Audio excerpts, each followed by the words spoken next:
जी अस्सलाम वालेकुम स्टूडेंट्स, उम्मीद है आप खैर खैरियत से होंगे। बच्चों बिस्मिल्लाह पढ़ लें, दुरूद शरीफ पढ़ लें, फिर हम आगाज़ करते हैं IAS 12 का। बिस्मिल्लाहिर्रहमानिर्रहीम। अल्लाहुम्मा सल्ली अला मुहम्मदिन व अला आलि मुहम्मदिन कमा सल्लैता अला इब्राहीम व अला आलि इब्राहीम इन्नका हमीदुम मजीद। अल्लाहुम्मा बारिक अला मुहम्मदिन व अला आलि मुहम्मदिन कमा बारकता अला इब्राहीम व अला आलि इब्राहीम इन्नका हमीदुम मजीद। रब्बि इश्रह ली सदरी व यस्सिर ली अमरी वहलुल उक़दतम मिन लिसानी यफ़क़हू क़ौली। रब्बि ज़िदनी इल्मा रब्बि यस्सिर वला तुअस्सिर व तम्मिम बिल खैर। बेटा ज़रा इसको ज़रा फोकस कर देना। फोकस्ड है जी? चले मैं थोड़ा सा मज़ीद इलाज कर लेता हूँ यहाँ पे। Income tax IAS 12 accounting profit होता है हमारा profit before tax, taxable profit होता है हमारा profit as per tax loss. Tax expense जो है वो हमारा करंट टैक्स और डेफर्ड टैक्स को मिलाकर होता है। करंट टैक्स में आपकी tax for current period plus prior periods का इम्पैक्ट दोनों आते हैं, प्रायर पीरियड का इम्पैक्ट भी लिया जाता है। डेफर्ड टैक्स में tax for future periods generally ये होता है कि फ्यूचर में आपने टैक्स कितना देना है। टैक्स बेस जो है वो आपकी एसेट या liability as per tax laws जो CD होता है, कैरेट डाउन वैल्यू जो होती है उसको टैक्स बेस बोलते हैं। टेम्परेरी डिफरेंस आपकी carrying amount as per IFRS और एज पर टैक्स रूल्स जो टैक्स बेस है उन दोनों का डिफरेंस आपका टेम्परेरी डिफरेंस होगा। एक टाइमिंग डिफरेंस भी कहलाया जा सकता है। टाइमिंग डिफरेंस क्या चीज़ है? आप अगर अक्रूवल बेसिस पर चल रहे हैं और टैक्स वाले कैश बेसिस पर चल रहे हैं तो जो डिफरेंस होगा वो टाइमिंग डिफरेंस होगा due to timing of recording the expense और इनकम। टैक्सेबल टेम्परेरी डिफरेंस के लिए रूल बताया जाता है कि अगर एसेट में कैरिंग अमाउंट ज़्यादा होगी टैक्स बेस से तो आपका टैक्सेबल टेम्परेरी डिफरेंस आएगा, या फिर लायबिलिटी में कैरिंग अमाउंट कम होगी टैक्स बेस से तो आपका टैक्सेबल टेम्परेरी डिफरेंस क्रिएट होगा। डिडक्टेबल टेम्परेरी डिफरेंस के बारे में बताया जाता है कि अगर एसेट की कैरिंग अमाउंट कम होगी टैक्स बेस से तो ये डिडक्टेबल टेम्परेरी डिफरेंस आएगा, और लायबिलिटी में कैरिंग अमाउंट ज़्यादा होगी टैक्स बेस से तो आएगा। ये तो हो गए आपके नॉर्मल स्टैंडर्ड के रूल्स। अब आते हैं क्विक रूल्स ऑफ वसीम अकरम। ये मेरे अपने रूल्स बनाए हुए हैं, कैलकुलेटर पे ऐसे ही काम करेंगे।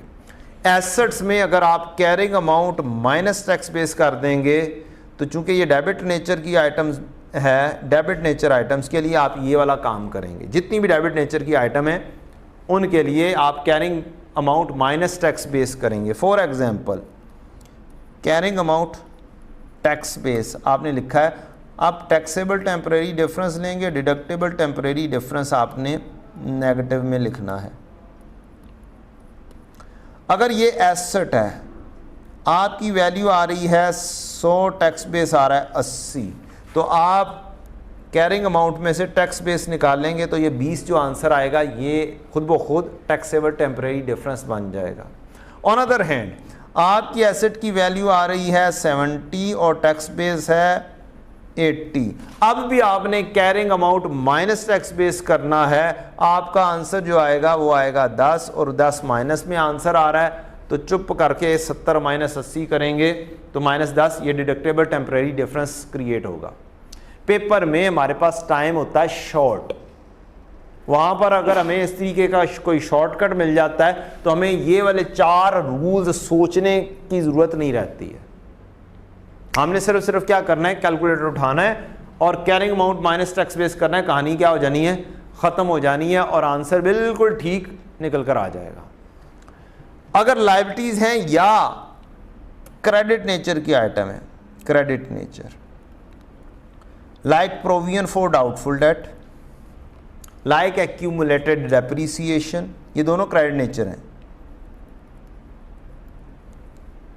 और या फिर लायबिलिटीज़ कोई भी हो। यहाँ पर अगर आपकी 100 है और टैक्स वाले इसको नहीं मानते हैं तो कहते हैं कि नहीं हमने नहीं मानना, तो अब यहाँ पर रूल उल्टा कर देना है आपने, कैलकुलेटर का रूल। टैक्स बेस में से कैरिंग अमाउंट माइनस करनी है, 0 में से 100 माइनस करेंगे, -100 आंसर आएगा। ये डिडक्टेबल टेम्परेरी डिफरेंस खुद ब खुद क्रिएट होगा। और अगर आपकी वैल्यू है एक्यूमुलेटेड डेप्रीसिएशन की से 80 और ये है 105, तो अब भी आपने क्या करना है, टैक्स बेस में से 80 निकालना है। ये 25 का क्या बन जाएगा, ये टैक्सेबल टेम्परेरी डिफरेंस खुद ब खुद बन जाएगा। प्लस में answer taxable temporary difference, minus में आंसर। अब आप अपने रूल्स के तहत जो 4 रूल्स हैं, जितना दिमाग में सोचते हैं घर में बैठे हुए इस काम को परफॉर्म करने में, और अब जो मैंने लिखा है उसके मुताबिक अगर आप सोचेंगे तो आपका काम उम्मीद है थोड़ा बहुत जल्दी हो जाएगा। होप सो, करके देख लीजिएगा। जो भी आप क्वेश्चंस करें ये वाला रूल रख के चेक कीजिएगा और देखिएगा कि क्या आपका टाइम सोचने का थोड़ा सा कम हुआ है। अगर थोड़ा सा भी कम हुआ है तो then opt for these 2 rules instead of these 4 rules for the exam. Definitely ये तो याद आपने रखे ही हुए हैं। फिलॉसफी क्या है जी IAS 12 की? फिलॉसफी ये है कि जी हमारा प्रॉफिट 100 आता है, टैक्स एक्सपेंस 30 है, तो 70 का हमारा प्रॉफिट है। इस 70 के ऊपर हमारा टैक्स कैलकुलेट होना चाहिए, अगर कितना है, ठीक है, ये फिलॉसफी है। अब हम क्या करते हैं, हम करंट टैक्स की वर्किंग करते हैं। प्रॉफिट बिफोर टैक्स 100 है, अकाउंटिंग डेप्रीसिएशन 20 की, 25 का टैक्स अलाउंस या टैक्स डेप्रीसिएशन, मेरा टैक्सेबल प्रॉफिट 25 आया, मेरा 30% मैंने 95 का लगाया, 28.5 आया। अब जनरली अगर मैं 70 के ऊपर लगाऊं 30%, तो मेरा क्या बनना चाहिए, 70 के ऊपर नहीं, ये 30 हमने निकाल लिया हुआ है। जनरली मेरा क्या बनना चाहिए, 100 के ऊपर 30% लगाएं तो 30 बनना चाहिए। तो अब मैंने 30 बनाना है, 30 कैसे बनना है, अब मेरा आधा तो बन गया 28.5।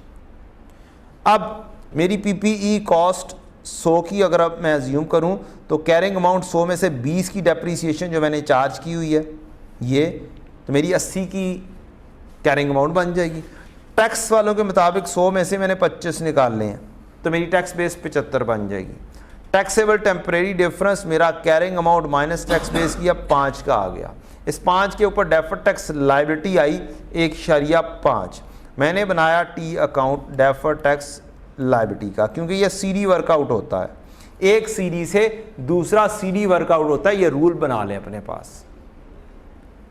बैलेंस शीट के कैरिंग अमाउंट से अगली जो चीज़ डेफर्ड टैक्स लायबिलिटी की निकलेगी, ये कैरिंग अमाउंट ही निकलेगा 1.5। तो मेरा एक एंट्री बन जाएगी डेफर्ड टैक्स एक्सपेंस डेबिट और डेफर्ड टैक्स लायबिलिटी क्रेडिट 1.5 की। और मेरे पास 2 फिर एक्सपेंसेस आए, एक 28.5 करंट से और 1.5 डेफर्ड टैक्स एक्सपेंस। दोनों को इकट्ठा किया तो ये अल्टीमेटली क्या बन गए, 30 के बन गए, और अकाउंटिंग मिसमैच भी नहीं हुआ है। This is the short concept of कि इसकी लॉजिक क्या है, कैसे ये बराबर आ जाता है हमारे टैक्स के जो हमारा आना चाहिए है, और फिर हमारे IFRS रूल्स जो हैं उसके मुताबिक जितना टैक्स बनना चाहिए उसके मुताबिक हम बनाकर ले आते हैं। लेकिन कुछ टैक्स के रूल्स भी फॉलो करने हैं, उनका भी बात माननी है, और कुछ अकाउंटिंग की भी बात रखनी है। अकाउंटिंग कहती है एक तरीके से चलो भाई, जो कमाया उसका 30% बनता है तो 30 आना चाहिए टोटल एक्सपेंस। लेकिन जब हम टैक्स रूल्स को फॉलो कर रहे होते हैं, टैक्सेबल प्रॉफिट के ऊपर जब जाते हैं तो हमारा टैक्स या कम बन जाता है या उससे ज़्यादा बन जाता है, जिसकी एडजस्टमेंट अकाउंटिंग के अंदर इस IAS 12 के ज़रिए डेफर्ड टैक्स के ज़रिए हम कर लेते हैं, और फिर हमारा वो 30 प्रॉपरली अकाउंटिंग के मुताबिक आ जाता है। तो ये है हमारा एक फिलॉसफी ऑफ IAS 12 और उसका कॉन्सेप्ट।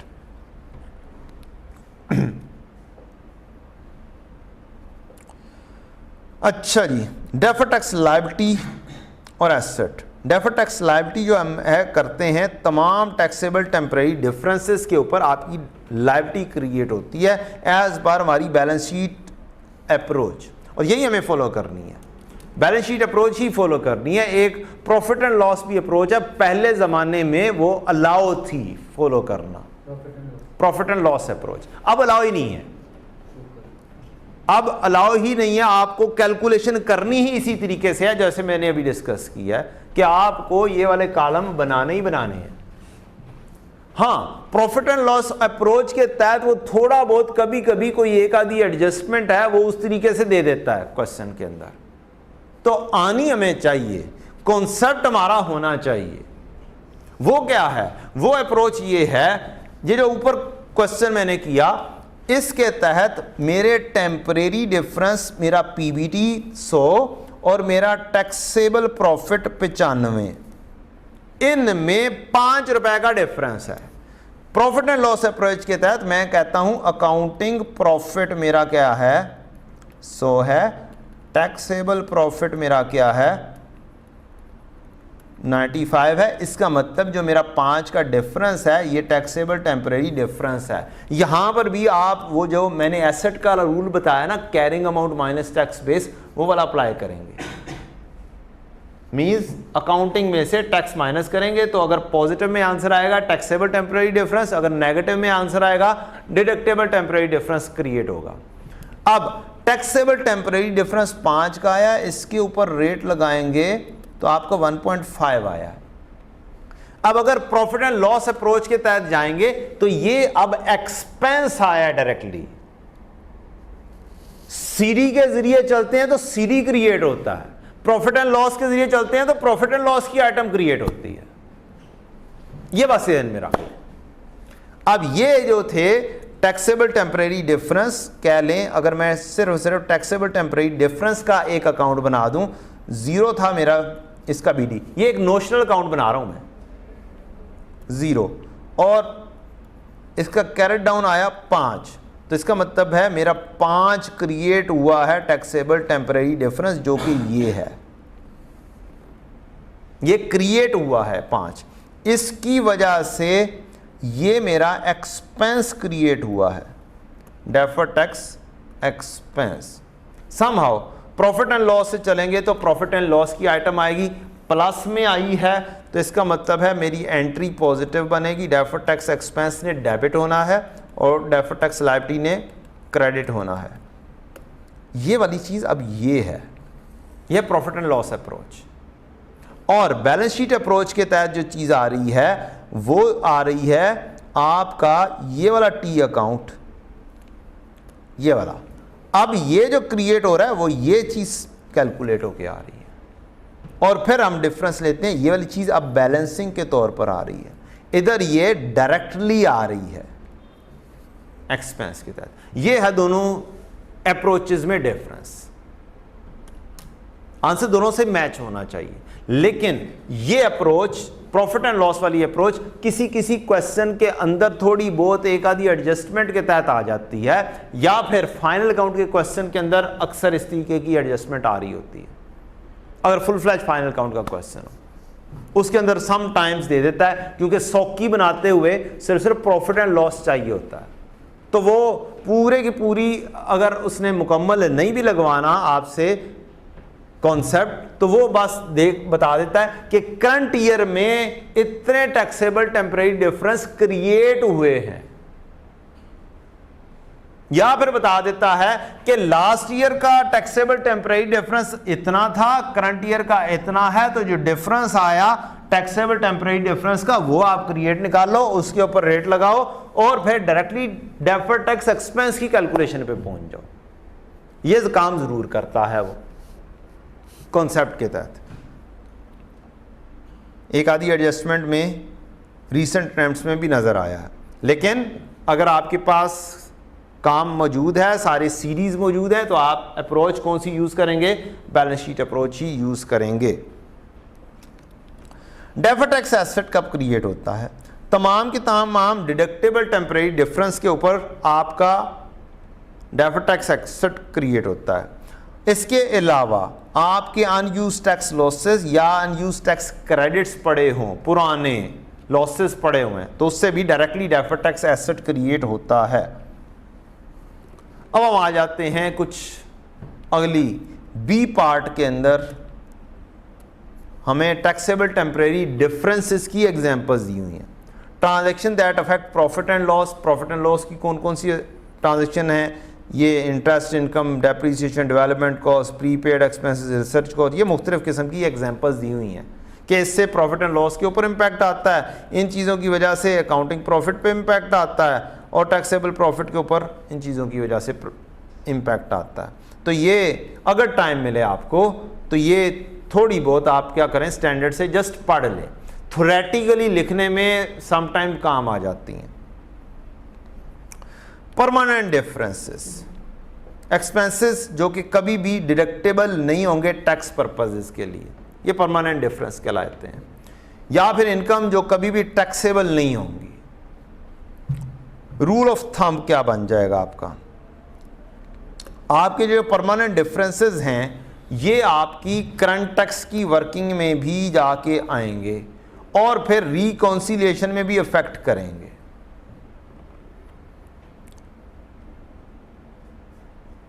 इसके अलावा इंपॉर्टेंट चीज़ ये है कि कोई डेफर्ड टैक्स परमानेंट डिफरेंसेस की वजह से क्रिएट नहीं होता है। इस केस में आप कैरिंग अमाउंट और टैक्स बेस इक्वल तस्वर करते हैं परमानेंट डिफरेंसेस के अंदर।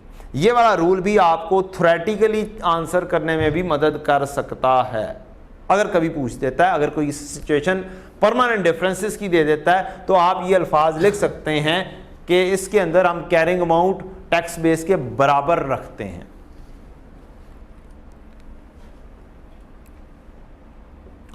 अगर टैक्स अथॉरिटीज कोई हमारे साल के अंदर कोई एसेट या लायबिलिटी नहीं लिखती हैं तो आपका टैक्स बेस जीरो कंसिडर होता है। जैसे हम कैश बेसिस पर चल रहे हैं, टैक्स हम चल रहे हैं एक्रूअल बेसिस पर और टैक्स वाले कैश बेसिस पे चल रहे हैं, तो कैश बेसिस में कोई एसेट लायबिलिटी नहीं लिखी जा रही होती, जबकि हम लिख रहे होते हैं तो टैक्स बेस किसके बराबर आ जाता है, जीरो के बराबर आ जाता है।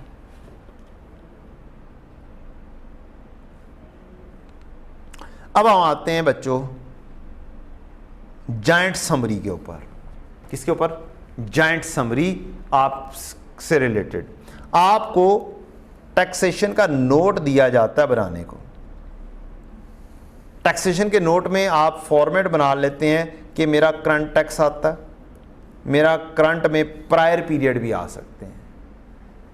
इसके अलावा डेफर्ड टैक्स भी आ सकता है due to origination and reversal of temporary difference of current year. इसके अलावा एक आधी अटेम्प्ट में आपको डेफर्ड टैक्स प्रायर ईयर भी नजर आता है। एक आधी अटेम्प्ट में वो क्या था, रेट चेंज की वजह से आपका इफेक्ट जो है वो जो आता है वो भी आपने डेफर्ड टैक्स का लिखना होता है। अब हम परेशान होते हैं यार कौन कौन सी चीज लेनी है, कौन कौन सी चीज रिकॉन्सिलिएशन में नहीं लेनी है। तो मोटी मोटी तो दो तीन चीजें हैं, एक रिड्यूस टैक्स की, एक टाइमिंग डिफरेंसेस, परमानेंट डिफरेंसेस, एक रिड्यूस टैक्स और एक परमानेंट डिफरेंस। ये तो आने ही आने हैं। कौन कौन सी जगहों पे, दोनों जगहों पे, करंट टैक्स की वर्किंग में भी और रिकॉन्सिलिएशन में भी। इसके अलावा क्या क्या कुछ आ जाएगा और क्या क्या कुछ करना है आपने। आपका स्टार्टिंग होगा रिकॉन्सिलिएशन का पीबीटी से, आप टैक्स रेट लगाएंगे, करंट ईयर का टैक्स एक्सपेंस आ जाएगा। अब उसके अंदर परमानेंट डिफरेंसेस के जो एक्सपेंसेस है ये ऐड करेंगे, परमानेंट डिफरेंसेस की इनकम्स को आप लेस कर देंगे, बिल्कुल वैसे ही जैसे करंट टैक्स की वर्किंग के अंदर करते हैं। अकाउंटिंग एक्सपेंस जो है वो ऐड अप कर देते हैं और अकाउंटिंग इनकम जो है वो आप लेस कर देते हैं जहाँ पे मिसमैच होता है। तो आपने वही वाला काम करना है, लेकिन यहाँ पर क्या आना है, टैक्स का इम्पैक्ट आना है उसका। लो टैक्स रेट चार्ज कर रहे हो, मसलन यहाँ पर हमारे करंट ईयर में 30% है टैक्स रेट, किसी आइटम के ऊपर हम 10% कर रहे हैं, तो उसको इनकम को मल्टीप्लाई कर देंगे उससे, आप तो लेस आप कर देंगे उसको। इफेक्ट ऑफ, कोई आपने रिकॉर्ड नहीं की डेफर्ड टैक्स एक्सपेंस या डेफर्ड टैक्स लायबिलिटी या deferred tax asset unused tax losses के ऊपर due to non availability of profit, आपने पिछले साल के अंदर अगर रिकॉर्डिंग नहीं की, ये भी एक अटेम्प्ट में आपको नजर आती है। आपने पिछले साल डेफर्ड टैक्स एसेट रिकॉर्ड नहीं किया बिकॉज के फ्यूचर प्रॉफिट नजर नहीं आ रहे थे, लॉसेस आ गए थे। तो अब जो लॉसेस हैं वो इस साल में अगर एडजस्ट हो गए हैं टैक्सेबल प्रॉफिट में, तो इसका मतलब है हमने पिछले साल उसका इंपैक्ट रिकॉर्ड नहीं किया था, तो अब करंट ईयर में उसका डिफरेंस आ जाएगा, क्योंकि हमने पिछले साल में उसका इंपैक्ट रिकॉर्ड नहीं किया था। तो अब रिकॉन्सिलेशन में जो उसका इंपैक्ट बनता है वो आप लॉसेस चूंकि लेस हो रहे हैं तो यहां पर भी आप लेस कर देंगे टैक्स का impact.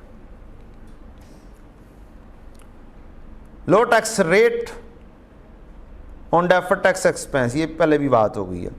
Reduction in opening deferred tax liability due to reduction in tax rate, तो यहां पे आप लेस कर देंगे। अगर आपका इंक्रीज आ रहा है टैक्स रेट का तो आप यहां पर भी इंक्रीज कर देंगे। तो इफेक्ट ऑफ रेट चेंज आपका प्लस माइनस दोनों हो सकते हैं। तो मोटी मोटी सी बात क्या पता चली, ज़्यादा चीज़ परमानेंट डिफरेंस की वजह से, रिड्यूस्ड टैक्स रेट की वजह से, या फिर रेट चेंज की वजह से। ये तीन मोटी मोटी आइटम्स हैं जो कि आपकी रिकॉन्सिलेशन में आएंगी। तीन मोटी items, rate change, reduce rate और परमानेंट डिफरेंसेस। अच्छा, अब बड़ी मज़ेदार बात है, हमारे पास एक स्टैंडर्ड है IAS 12, उसका बी पार्ट। क्या आप बी पार्ट पे जाएंगे, उसके अंदर आपको एक इलस्ट्रेटिव एग्जांपल मिलेगी। उसके अंदर ही आपको बिल्कुल स्टार्ट पे क्या हैं जो एग्जांपल्स मैंने बात की थी कि ये काम आ सकती हैं थ्योरेटिकल लिखने में, एग्जांपल्स और circumstances that give rise to taxable temporary difference, ये दिए हुए हैं कि transaction that affect profit and loss. इसके अंदर काफ़ी डिस्कशन की हुई है। इसको एक दफ़ा जस्ट क्या करना है, आपने गो थ्रू करना है।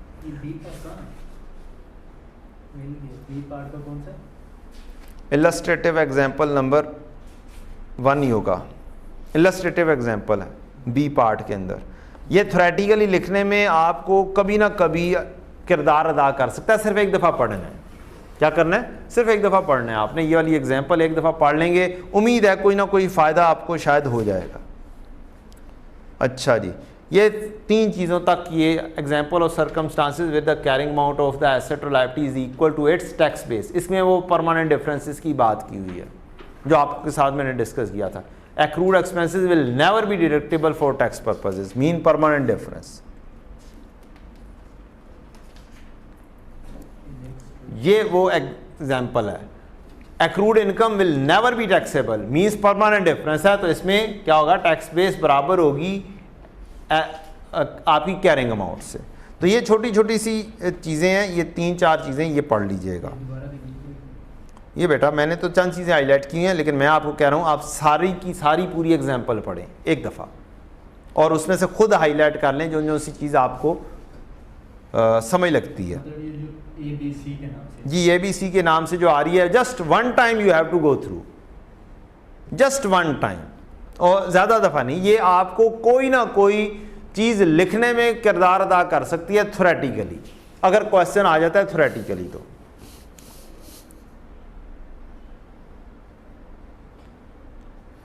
या फिर MCQs में शायद किरदार अदा कर दें। फिर आपकी एक एग्जाम्पल आती है डेप्रिशिएबल एसेट की। ये बड़ी अच्छी सी एग्जाम्पल है, इसके अंदर मुख्तलिफ चीज़ें दी हुई हैं, अगर आप करना चाहें तो कर सकते हैं। एग्जाम्पल 2 आती है डेफर्ड टैक्स एसेट और लायबिलिटीज़। ये बड़ी लंबी चौड़ी एग्जाम्पल है। इसके दूसरे पेज पे जाएंगे तो हमें पूरी करंट टैक्स की वर्किंग यहां पर नजर आ जाएगी। अकाउंटिंग प्रॉफिट से शुरू होना है, ऐड होना है depreciation, accounting purpose, charitable donation add होनी है, फाइन ऑफ एनवायरनमेंट है, प्रोडक्ट डेवलपमेंट है, हेल्थ केयर बेनिफिट्स वगैरह ये लेस हुए, कुछ चीज़ें ऐड हुई, कोई चीज़ें, ये सारी चीज़ें ऐड हुई, लेस होना है depreciation, tax purpose, taxable profit पे पहुंच गए। करंट ईयर का टैक्स रेट है 40%, current tax expense last year था 35%। इसका मतलब है यहां पर रेट चेंज का इंपैक्ट भी इस क्वेश्चन में दिया हुआ है। अच्छा जी, आप फिर डेफर्ड टैक्स के ऊपर आ जाते हैं। जब डेफर्ड टैक्स पे आते हैं तो carrying amount of property plant equipment, ये कैरिंग अमाउंट की कहानी बता रहा है कि बिल्डिंग की है, मोटर व्हीकल की या टोटल है। ये पूरे का पूरा उसने टी अकाउंट बनाया हुआ है कि इसमें क्या क्या कुछ हो रहा है। इसमें ओपनिंग है, एडिशन है, क्लोजिंग है, फिर elimination of accumulated depreciation on revaluation है, फिर रीवैल्यूएशन हो रही है। रीवैल्यूएशन का भी इंपैक्ट इस क्वेश्चन के अंदर उसने लिया हुआ है। समहाउ ये तीन उसने WDV बना दी, फिर टैक्स बेस बनाया। टैक्स बेस में ऑब्वियसली कोई इंपैक्ट नहीं आना रीवैल्यूएशन का। देन बच्चों यहां पर आ जाती है टैक्सेबल टेम्परेरी डिफरेंस की कैलकुलेशन। अगर आप बस ये वाला पेज ओपन कर लेते हैं तो आपके वो सारे के सारे रूल्स आप बस यहां से देख के भी लगा सकते हैं। ज्यादा जो मैंने आपको carrying amount minus tax base वाला रूल बताया, एसेट वाला, डेबिट नेचर वाला और क्रेडिट नेचर वाला, आप ये वाला पेज खोल लेंगे तो कर सकते हैं। रिसीवेबल 500 500 0, ये भी हो सकता है। रिसीवेबल अगर प्रोविजन फॉर डाउटफुल डेट मौजूद हो तो हमारे पास क्या होगा, 450 पे होगा। टैक्स बेस 500 पे ही होगी और 50 का डिफरेंस आ जाएगा। ये मैंने खुद लिखा हुआ आपके लिए।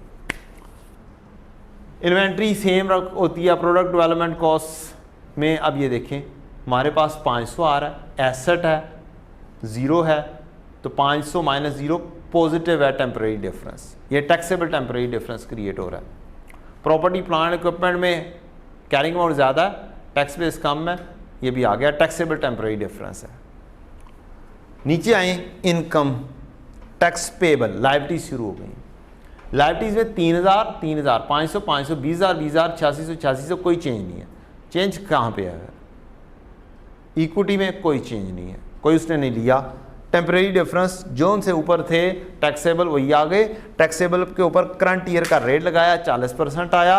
अब आपकी कहानी शुरू हुई पहले साल की। BD CD difference 8600, deferred tax expense आ जाएगा। अगला साल आएगा, अगले साल में फिर से वैसी कहानी है कैरिंग अमाउंट टैक्स बेस की।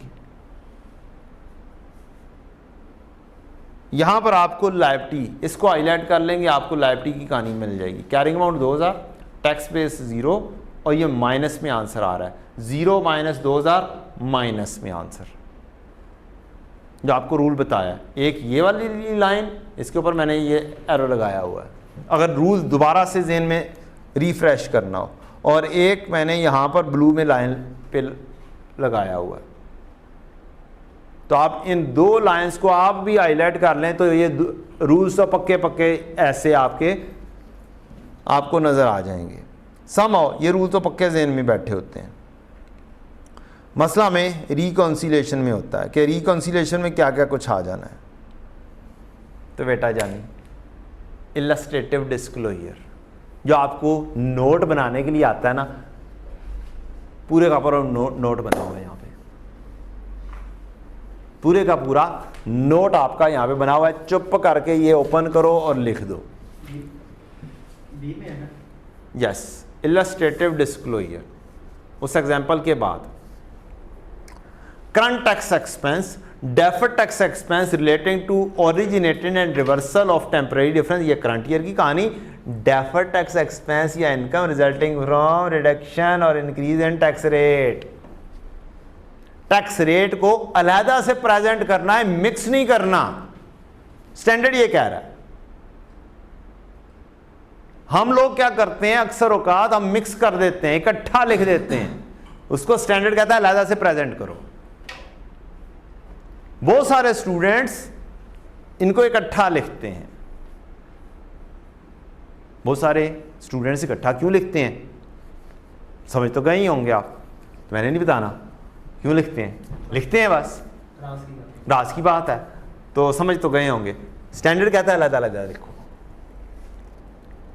टैक्स रेट की वजह से जो डिफरेंस है उसको क्या करो, अलग से लिखो। अच्छा जी, अब स्टैंडर्ड कहता है कि डेफर्ड टैक्स आपको बताना है अगर कोई आइटम ओसीआई की आती है। ओसीआई की एग्जांपल कौन सी आती है बेटा? दो एग्जांपल्स आपको मिलती हैं ओसीआई की, एक रिवैल्यूएशन सरप्लस और एक ये फेयर वैल्यू थ्रू ओसीआई की कहानी। किसकी? Fair value through OCI, fair value reserve create होना आईएफआरएस 9 में। तो ये दो कहानियां आपको टेस्ट कर सकती हैं। स्टैंडर्ड कहता है कि आपने डेफर्ड टैक्स लायबिलिटी बनाई। क्या बनाया? Deferred tax liability. आपका बीडी आ रहा था से 300, आपने सीडी बनाना है से ये 400। ये आएगा आपकी पूरी वर्किंग के जरिए। Carrying amount, tax base, taxable temporary difference, oblique deductible temporary difference, इसके ऊपर आपने रेट लगाया तो डेफर्ड टैक्स की लायबिलिटी और डेफर्ड टैक्स का एसेट। तो ये 400 आ गया यहां से क्रिएट हो गया। अब स्टैंडर्ड कहता है कि अगर आपका रीवैल्यूएशन सरप्लस क्रिएट हुआ है, आपने रीवैल्यू किया है, asset debit revaluation surplus credit की कोई एंट्री पास की है करंट ईयर में। क्या पास की है? एसेट डेबिट रीवैल्यूएशन सरप्लस से आपका एसेट आ रहा था, कैरिंग अमाउंट उसकी थी 80 और रीवैल्यूड अमाउंट हो गई 150। इसका मतलब है 70 का क्या आया आपका रिवैल्यूएशन सरप्लस। तो ये जो 70 का रिवैल्यूएशन सरप्लस आपका आया ना, पीपीई डेबिट और रिवैल्यूएशन सरप्लस क्रेडिट, स्टैंडर्ड कहता है इसका जो डेफर्ड टैक्स का हिस्सा है ना, वो फौरी तौर पे रिकॉर्ड करो और अलहदा से करके रिकॉर्ड करो। और अगर ये प्रेजेंट किया गया है ना, तो इसकी प्रेजेंटेशन जो रिवैल्यूएशन सरप्लस के जरिए क्रिएट हो रहा है, ओसीआई में प्रेजेंट हो रही है, तो इसकी प्रेजेंटेशन भी ओसीआई में करो, अलहदा से प्रेजेंट करो इसको। रिवैल्यूएशन सरप्लस एक एंट्री बनाओ, रिवैल्यूएशन सरप्लस डेबिट और डेफर्ड टैक्स लायबिलिटी क्रेडिट। एक तरीका कार ये है, एक पहला इकट्ठा ही एंट्री पास कर दो। कितना से 30% बनाए जरा, 7 या 21 एंट्री हो जाएगी रिवैल्यूएशन सरप्लस डेबिट और डेफर्ड टैक्स लायबिलिटी क्रेडिट।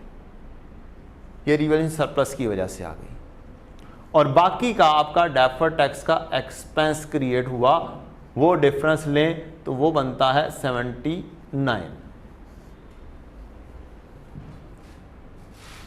ठीक, तो अब ऐसे भी कर सकते हैं, एक एंट्री ऐसे भी पास कर सकते हैं कि पीपीई डेबिट 70 से हो गया, रिवैल्यूएशन सरप्लस को दोनों का नेट ऑफ करके कर दो और डेफर्ड टैक्स लायबिलिटी पहले से ही लिख दो 21 और बाकी का कितना बन गया 49। हाँ जी, ये भी नेट करके 49 पे आ गया। तो ये दो तरीके कार हैं कि पहले पूरे के साथ कर दो फिर 21 ट्रांसफर कर दो। बहरहाल स्टैंडर्ड कहता है ये लेकर आओ, अलहदा से वर्किंग करो। ये आपका जाएगा प्रॉफिट एंड लॉस में, इसकी प्रेजेंटेशन होगी और इसकी प्रेजेंटेशन होगी ओसीआई के अंदर। ये स्टैंडर्ड कह रहा है income tax relating to components of other comprehensive income, deferred tax relating to revaluation of building, या फिर deferred tax related to fair value through OCI. इसको अलहदा से कहाँ पे प्रेजेंट करना है? ओसीआई के अंदर प्रेजेंट करना है, या अलहदा से बताना है कि ओसीआई के अंदर इतना, उससे रिलेटेड इनकम टैक्स इतना है। ये भी डिस्क्लोजर है।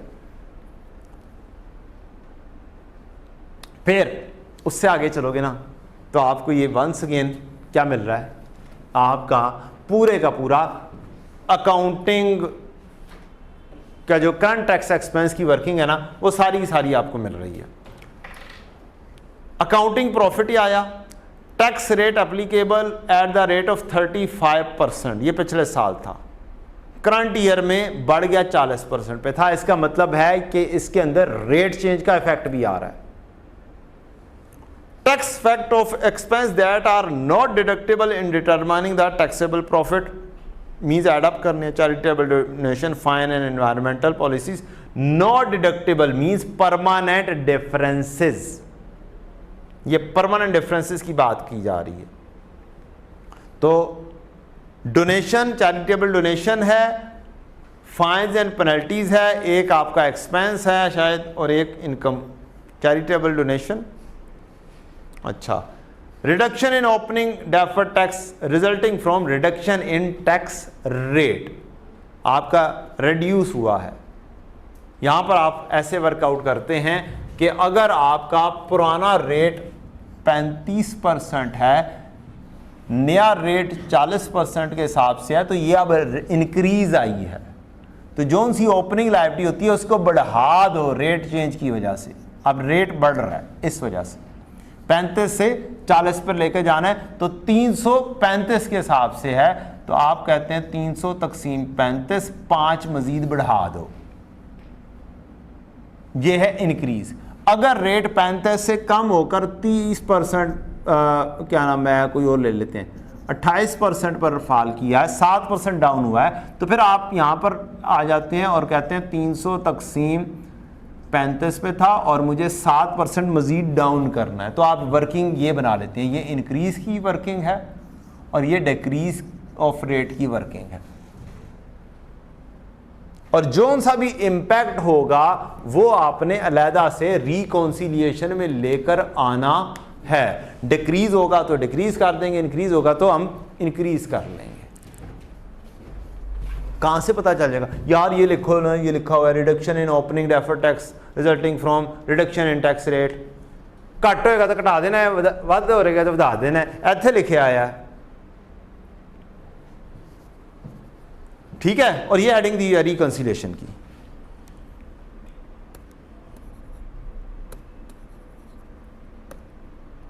यह आपकी नीचे रिकंसिलिएशन बनी हुई है, सारी रिकंसिलिएशन है, परमानेंट डिफरेंसेस की वजह से इंपैक्ट और टैक्स रेट का इंपैक्ट। तो दो चीजें तो यहां पर मेंशन की हुई हैं, एक तीसरी चीज रह जाती है रिड्यूस टैक्स रेट का इंपैक्ट। मेजरली जो चीजें डिस्कस होती हैं, तो ये चीजें जब आपके सामने मौजूद हैं तो फिर आपको क्या मसला है यार, और क्या कर सकता हूं मैं इससे ज्यादा। अच्छा, अगली चीज आपको कह सकता है जनाब आप प्रेजेंटेशन दें परसेंटेजेस में, रिकंसिलिएशन बनाएं परसेंटेजेस में। तो जो सी आपने रिकंसिलिएशन मैनुअली बनाई होगी, जो बनानी है उसी को परसेंटेजेस के अंदर कन्वर्ट करें। मींस इसको 100% लें, 3510 तकसीम प्रॉफिट 0.4 आएगा, आप 0.4 से स्टार्ट करेंगे, फिर 200 तकसीम 8775 करेंगे 0.02, ये ऐड हो रहा है तो ये भी ऐड करेंगे, फिर 280 तकसीम 8775 प्रॉफिट के ऊपर, और 3990 डिवाइड बाई 8775, तो ये 0.4 से चलता चलता 0.45 के ऊपर पहुंच जाएगा, 3990 डिवाइड बाई 8775 0.4547 पे पहुंच जाएगा। तो ऐसे ऐसे करते करते करते करते आप इसके ऊपर पहुंच जाएंगे, और यही चीज़ आपने प्रेजेंटेशन करनी है। यहाँ पर 40% से आप शुरू हुए, सेम वही वाले लाइन आइटम्स आएंगे और आप प्रेजेंटेशन दे देंगे। और अगर आपको ये चीज़ दे देता है तो भी आप स्टैंडर्ड की यही वाली एग्जांपल खोलेंगे और एज इट इज़ इसका छापा मार देंगे, लिखेंगे एप्लीकेबल टैक्स रेट इतना है, टैक्स इफेक्ट ऑफ फलाना फलाना, जो सी चीज़ें लाइन आइटम्स बनती हैं, रेट चेंज का इम्पैक्ट, सारी बातें वही लिखेंगे। फिर effective tax rate, tax expense divided by profit before tax, formula तक लिखा हुआ है। क्या लिखा हुआ है? फार्मूला तक लिखा हुआ है उसने। क्या आपको निकालना कैसे है? इफेक्टिव टैक्स रेट या tax expense divided by profit before tax, उसके जरिए आपने ये कैलकुलेशन करनी है। तो और मैं इससे ज़्यादा और कुछ नहीं कर सकता कि आपको ये गाइडेंस यहाँ तक बता दूं कि परसेंटेजेस वाली भी आनी है, अगर आ जाएगी तो खोल के कर देना, नहीं आएगी तो sukoon.com। सर के ऊपर बोझ कोई नहीं है कि जनाब हमें नहीं आता, अगर आ जाएगा तो क्या होगा, सिर्फ इतनी सी कहानी है।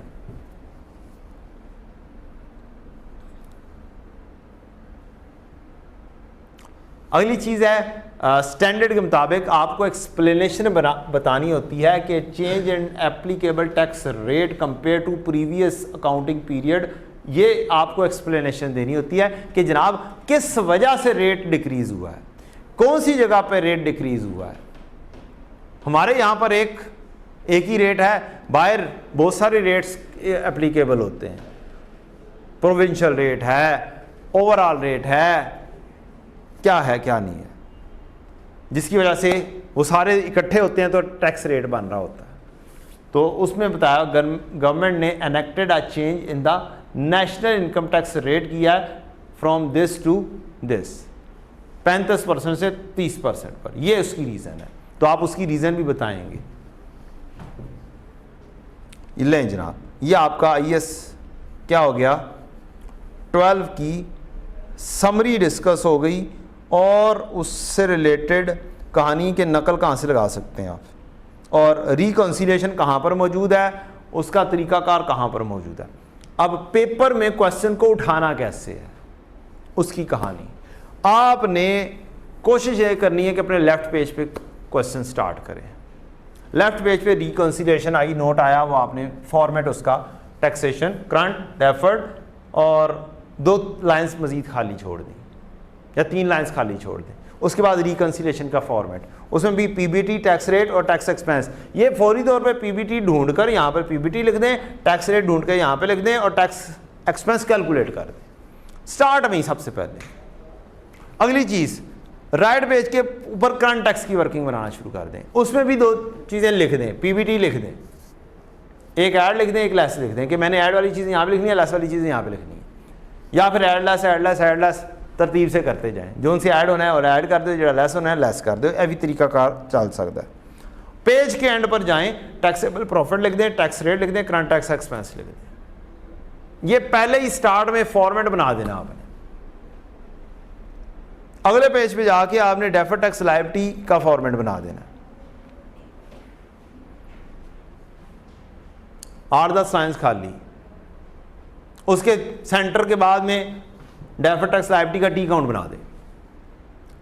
ये आपका तीसरा पेज भी हो गया। चौथे पेज के ऊपर जाओ, सेंटर से हाफ करो, वर्किंग्स बनाना शुरू कर दो। जो सी भी वर्किंग है सेंटर से हाफ करो।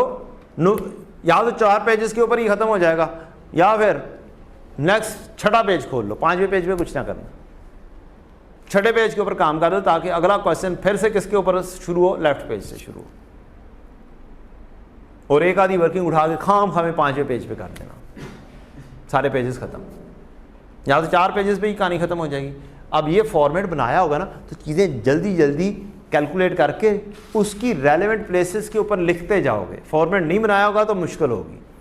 बाज़ का स्टूडेंट करते हैं, पहले करंट टैक्स के ये वाली चीज़ें नज़र आ रही हैं, भर लें, तो उस तरीके से पेपर अच्छा सॉल्व नहीं होता है। ले बच्चों, IAS 12 एक बहुत ही अच्छा सा क्वेश्चन, जिसमें आपकी बहुत सारी चीज़ें रिवाइज हो जाती हैं। स्प्रिंग बायस का क्वेश्चन नंबर 7 है। रिक्वायरमेंट क्या है? रिक्वायरमेंट है prepare a note on taxation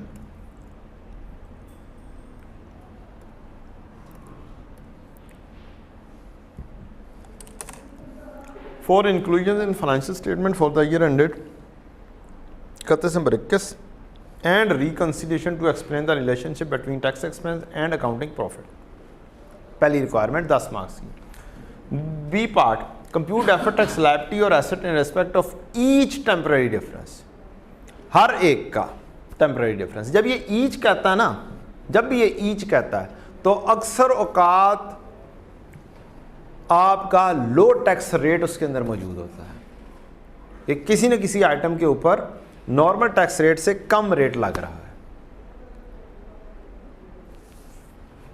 चलें जी, शुरू करते हैं। क्वेश्चन में है क्या? जी 1 साल का ही है, 1 साल का ही काम है। 31 दिसंबर 21 हमारा काम है। अच्छा जी, question, following information has been gathered for preparing the disclosure relating to taxation of Surprise Limited for the year ended 31 December 21। आपने करना क्या है? आपने सबसे पहला काम करना है, फॉर्मेट बनाना है। फॉर्मेट आपने बना लिया, कौन कौन सी चीज़ें आपने लिख ली। आपने अपने लेफ्ट पेज के ऊपर आए, आपने कहा नोट, टैक्सेशन का note, current tax, deferred tax, 2-3 lines खाली total, reconciliation, PBT, tax rate, tax expense, नीचे जगह खाली, राइट पेज के ऊपर करंट टैक्स की working, PBT, add something, less something, taxable profit, tax rate और टैक्स एक्सपेंस। ये आपने फॉर्मेट बनाया। फॉर्मेट बनाने के बाद आपने साथ साथ पढ़ते जाना है, साथ साथ चीज़ों को लिखते जाना है। अच्छा जी, accounting profit before tax for the year ended 130 million. अब ये 130 मिलियन आपकी रिकन्सिलेशन में भी आके लिखा जाना है और करंट टैक्स एक्सपेंस की वर्किंग में भी लिखा जाना है। आपने पढ़ा और ये 130 दो जगहों पे फिट इन कर दिया। कहाँ पे फिट इन हो गया? ये करंट टैक्स की वर्किंग में रिकन्सिलेशन में हो गया और यहाँ पर हो गया।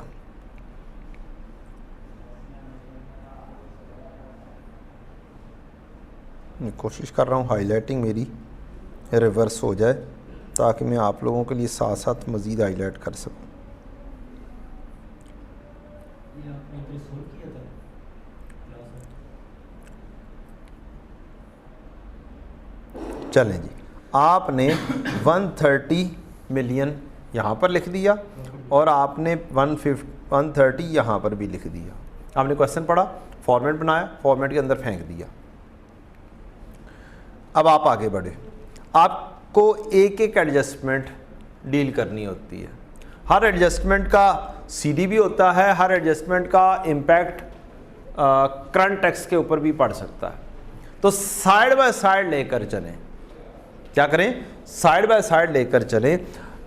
थोड़ा बहुत आप गो थ्रू करें कि क्वेश्चन के अंदर क्या कुछ है। मसलन बिल्कुल एंड पर आपको अक्सर औकात टैक्स रेट मिल जाता है 30% एक्सेप्ट स्टेटेड अदरवाइज, जहाँ कहीं पर कोई और है।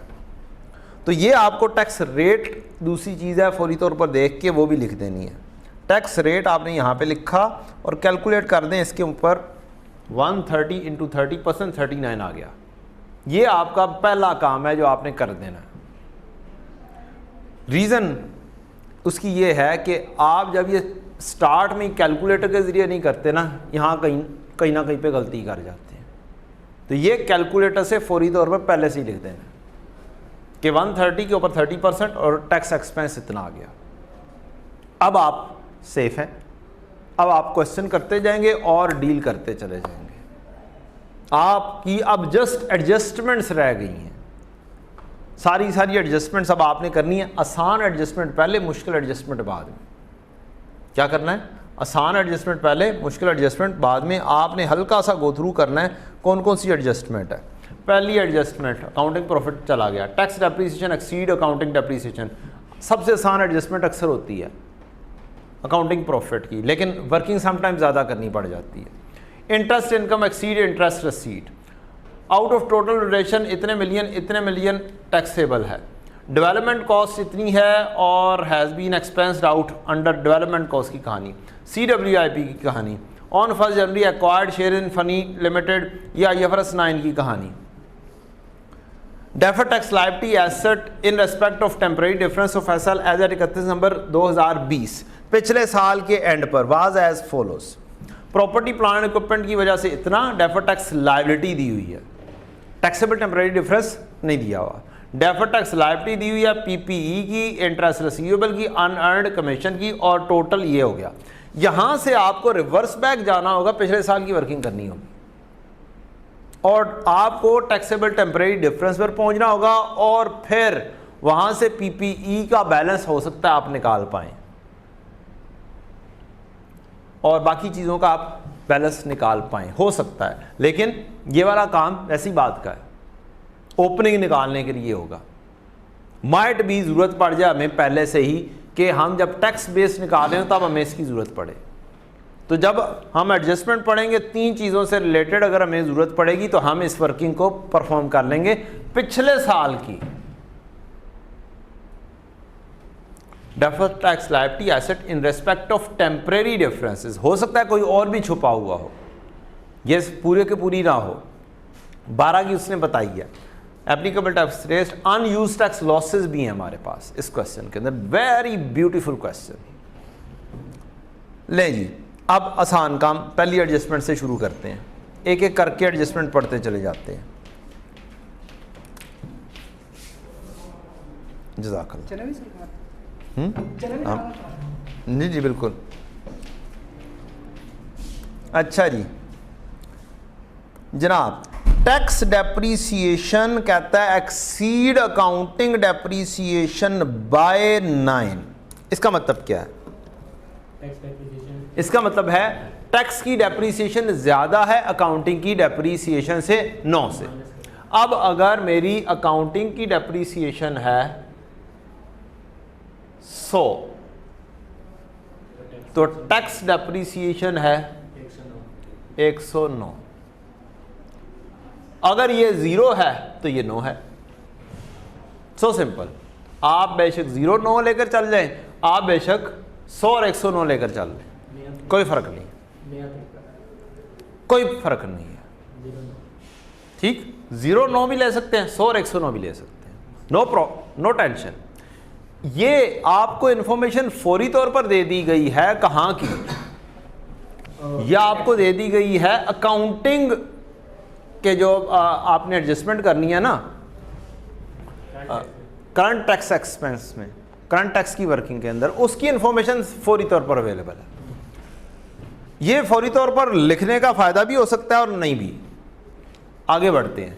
आगे कहता है and revaluation loss recognise against revaluation surplus is 6 million.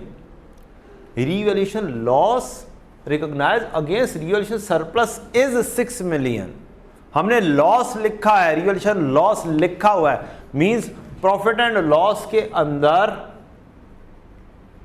एक रिवैल्यूएशन लॉस आ रहा है 6 मिलियन जो हमने लिख लिया हुआ है अगेंस्ट रिवैल्यूएशन सरप्लस। पुराना रिवैल्यूएशन सरप्लस कोई पड़ा होगा उसके against. Under the tax law revaluation has no effect. Tax law के मुताबिक रिवैल्यूएशन का कोई इंपैक्ट है ही नहीं। इसका मतलब है ये प्रॉफिट एंड लॉस माइनस हो रहा था, भी एक्सपेंस था, ये एड बैक कर लेंगे। अच्छा समझाओ, अब इसकी मुकम्मल एडजस्टमेंट करने के लिए हमारे पास पिछले साल की कहानी भी होनी चाहिए ताकि हम इस साल की कहानी भी बना पाएं, क्योंकि हमारे पास अकाउंटिंग की डेप्रीसिएशन आ गई, टैक्स की डेप्रीसिएशन आ गई, हमें रिवर्स बैक वर्किंग करना पड़ेगी, अपनी टैक्स बेस निकालना पड़ेगी, अपनी कैरिंग अमाउंट निकालना पड़ेगी, वो कोई ना कोई वैल्यू एज्यूम करना पड़ेगी। तो वो जो हमारे पास इंफॉर्मेशन है नीचे ये वाली, उसके अंदर पीपीई मौजूद है कि इतनी लायबिलिटी है, रेट हमारे पास मौजूद है। हम पूरी की पूरी वर्किंग बनाएंगे, carrying amount, tax base, taxable temporary difference, rate और डेफर्ड टैक्स लायबिलिटी, 5 कॉलम की पिछले साल की वर्किंग बना देंगे ताकि हम रिवर्स बैक चल सके। 18, 3 और 9 इनका काम तो हम कर सकते हैं, ये तो फ्रंट के ऊपर मौजूद है। तो हम क्या करेंगे, हम भागे भागे जाएंगे और लास्ट ईयर की वर्किंग बना देंगे। ये हमारे पास है लास्ट ईयर की वर्किंग।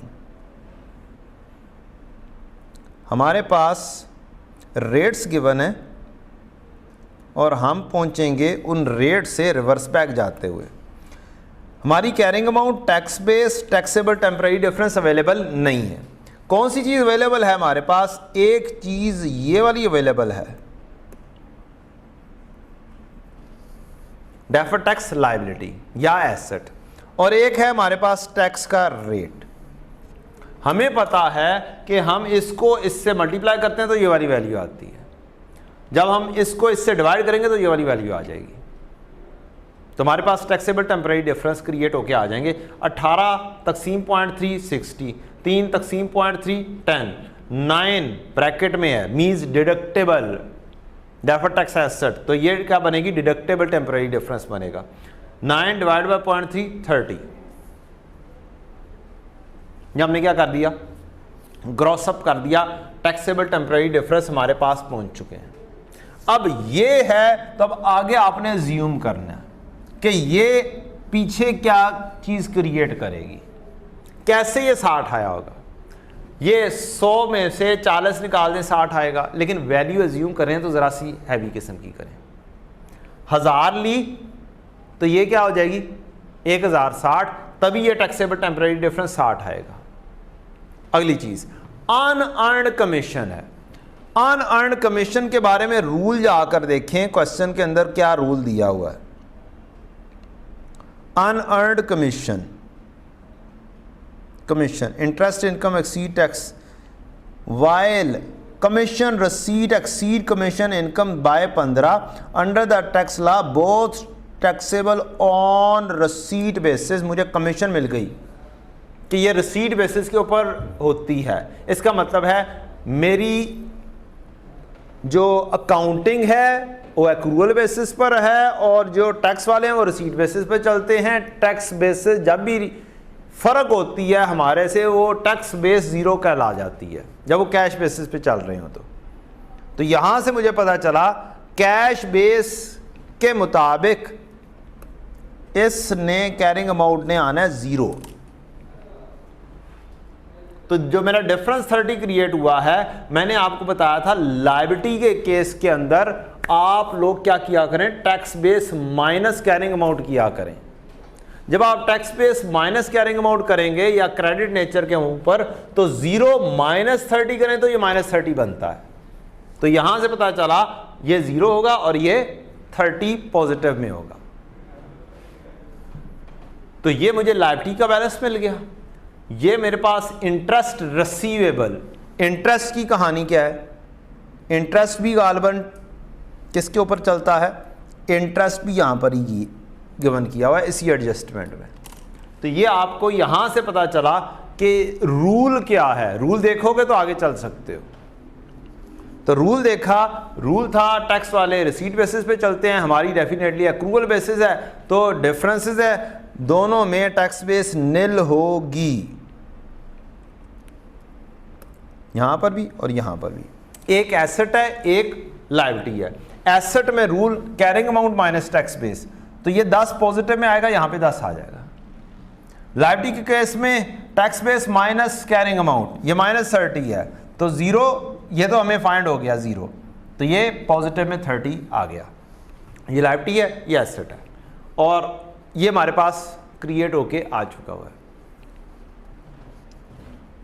अनयूज्ड टैक्स लॉसेस की कहानी बाद में करेंगे। मींस उसने जो सा डाटा दिया हुआ है, हमने इससे जस्ट ये ओपनिंग बनाने थे, हमने ये ओपनिंग बना के रख ली है बस, आगे हमने कुछ भी नहीं किया। तो ये ओपनिंग 1060, इन ओपनिंग्स को लेके आगे हम कहानी को चलाएंगे और टी अकाउंट के अंदर फेंकेंगे, पीपीई बनाएंगे हम। अब पीपीई जोन जोन सी बात वो करता जाएगा ना, हमने वो वाली बात लिखते चले जाना है। लें जी, हमने ओपनिंग बना लिया 1060 और 1000, पीपीई टैक्स बेस टैक्स के मुताबिक और पीपीई आईएफआरएस के मुताबिक। मैंने ये 1060 लिख लिया, मैंने ये 1000 लिख लिया। अब मैंने यहां पर कोई भी डेप्रीसिएशन अज्यूम कर लेनी है। 100 और 109 अज्यूम करूंगा तो मैं करंट टैक्स की वर्किंग में 100 और 109 लिखूंगा। 0 और 9 लिखूंगा तो मैं करंट टैक्स की वर्किंग में भी 0 और 9 लिखूंगा।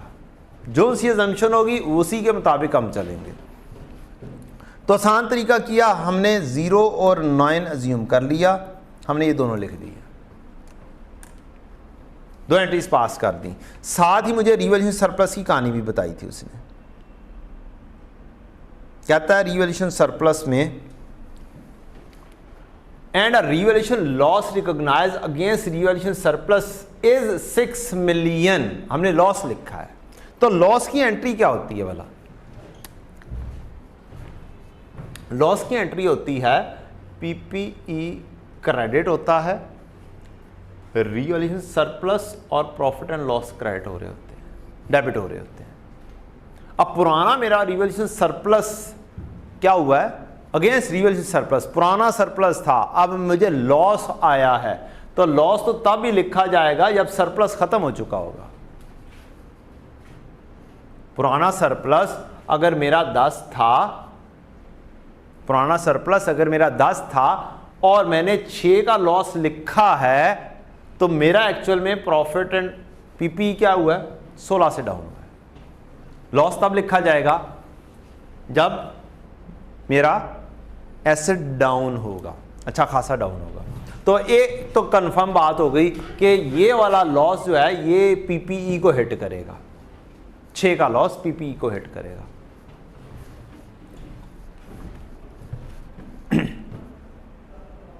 तो हम क्या कहेंगे,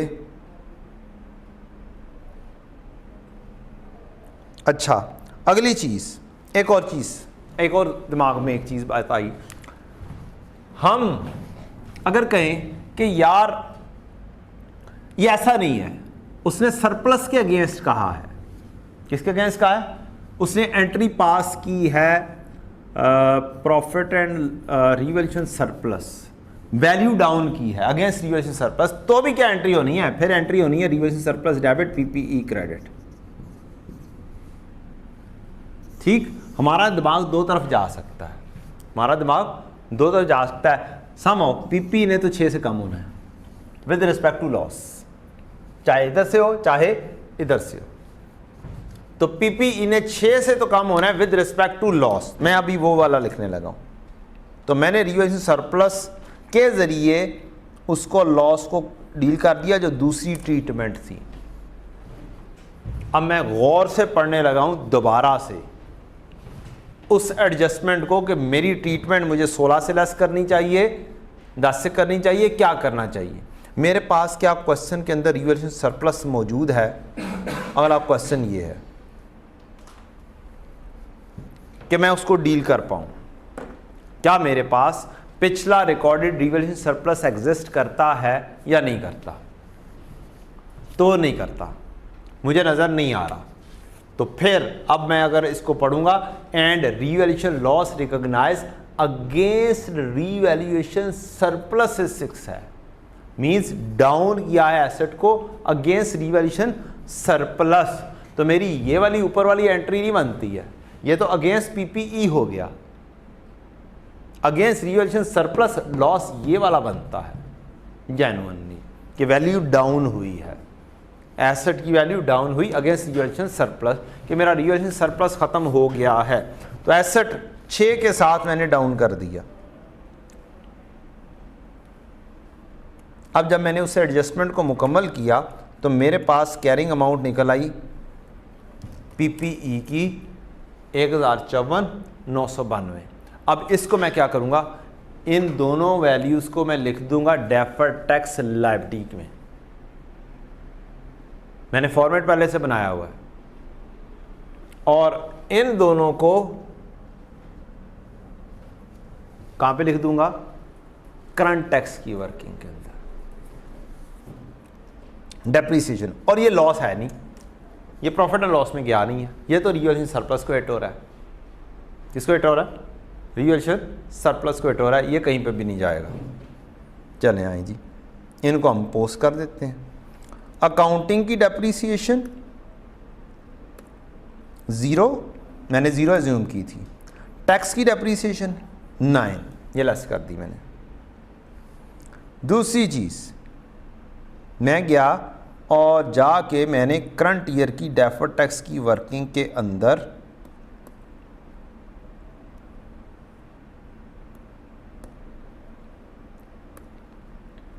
यहाँ पर पीपीई, ये एक ये वैल्यूज़ लिख दी जो मैंने अपने सीडी से बनाई हैं 992, और फिर इससे मैंने अपना टैक्सेबल टेम्परेरी डिफरेंस भी क्रिएट कर दिया। ये 3 चीज़ें मैंने जस्ट लिख दी हैं एडजस्टमेंट नंबर पहली से।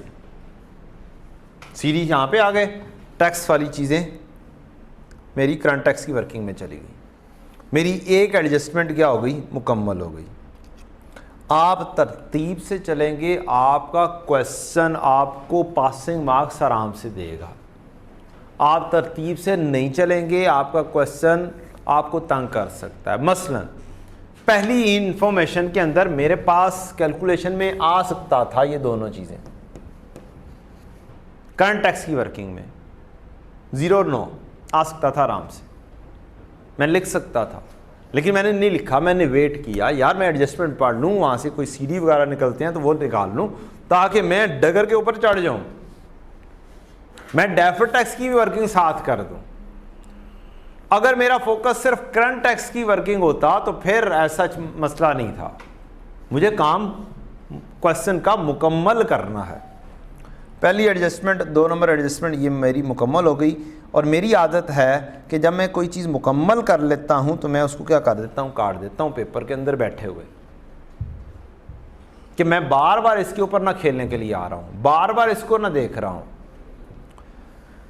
तीसरी number adjustment, interest income exceed interest receipt by 12 million. अब इंटरेस्ट इनकम की बात हो रही है, मींस इसका लिंक इंटरेस्ट रिसीवेबल के अकाउंट से है।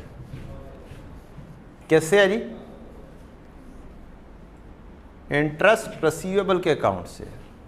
क्या क्या एंट्रीज आती हैं इंटरेस्ट रिसीवेबल में? इंटरेस्ट रिसीवेबल डेबिट और इनकम क्रेडिट, एक होगा बीडी, एक होगा सीडी, और कैश डेबिट और रिसीवेबल क्रेडिट, ये वाली एंट्रीज आती हैं।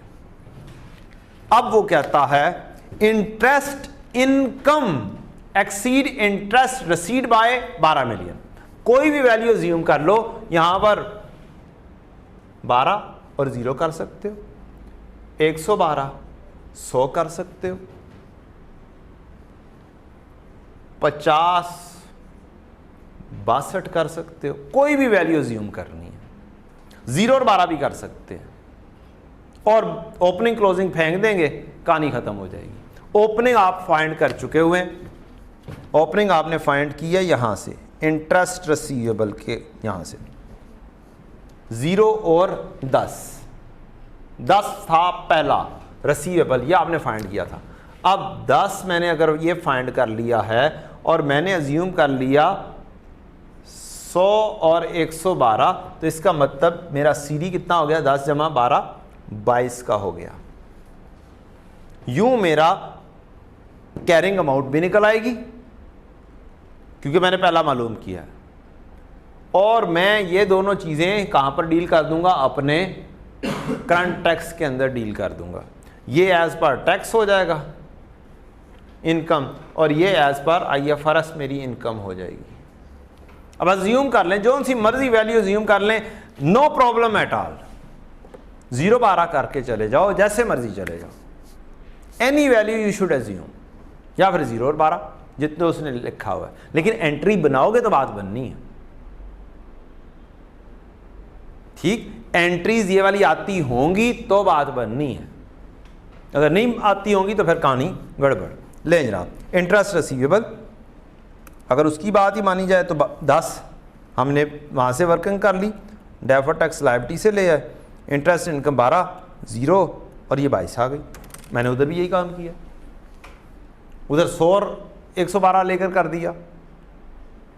अब ये 4 चीज़ें पूरी हो गई हैं, इनको मैं एज पर करंट टैक्स की वर्किंग लेकर जाऊंगा यहाँ पर। इंटरेस्ट इनकम रिसीव्ड 0 और एज पर टैक्स इनकम 12, ये मैंने 2 चीज़ें की, और मैं डेफर्ड टैक्स लायबिलिटी के अंदर गया उस वर्किंग के अंदर, और मैंने कहा जनाब पीपी तो पहले से ही हो गया, इंटरेस्ट रिसीवेबल 22 0 और 22, ये भी मैंने मुकम्मल कर दिया। सीडी मेरे पास आ चुका हुआ था, टैक्स बेस 0 है क्योंकि आपकी बेसिस डिफरेंट है, 22 का डिफरेंस आया। आगे भी मैं कैलकुलेट कर सकता हूँ, लेकिन अभी मैं ये वाला काम नहीं कर रहा, अभी मैं सिर्फ ये 3 चीज़ें बना रहा हूँ। नेक्स्ट मैं अगली एडजस्टमेंट पे भागा जाऊंगा। ये भी हो गई। Out of total donation 5 million only 60% are allowable in tax. Out of donation of 5 million only 60% are allowed in tax. इसका मतलब है बाकी 40% क्या है? डिसअलाउड। 60% अलाउएबल है। 5 मिलियन मुझे टोटल डोनेशन रिसीव हुई है या हमने दी है? Out of total donation. Total donation, donation कहाँ पर लिखी हुई है जी? कहीं पर भी नहीं है।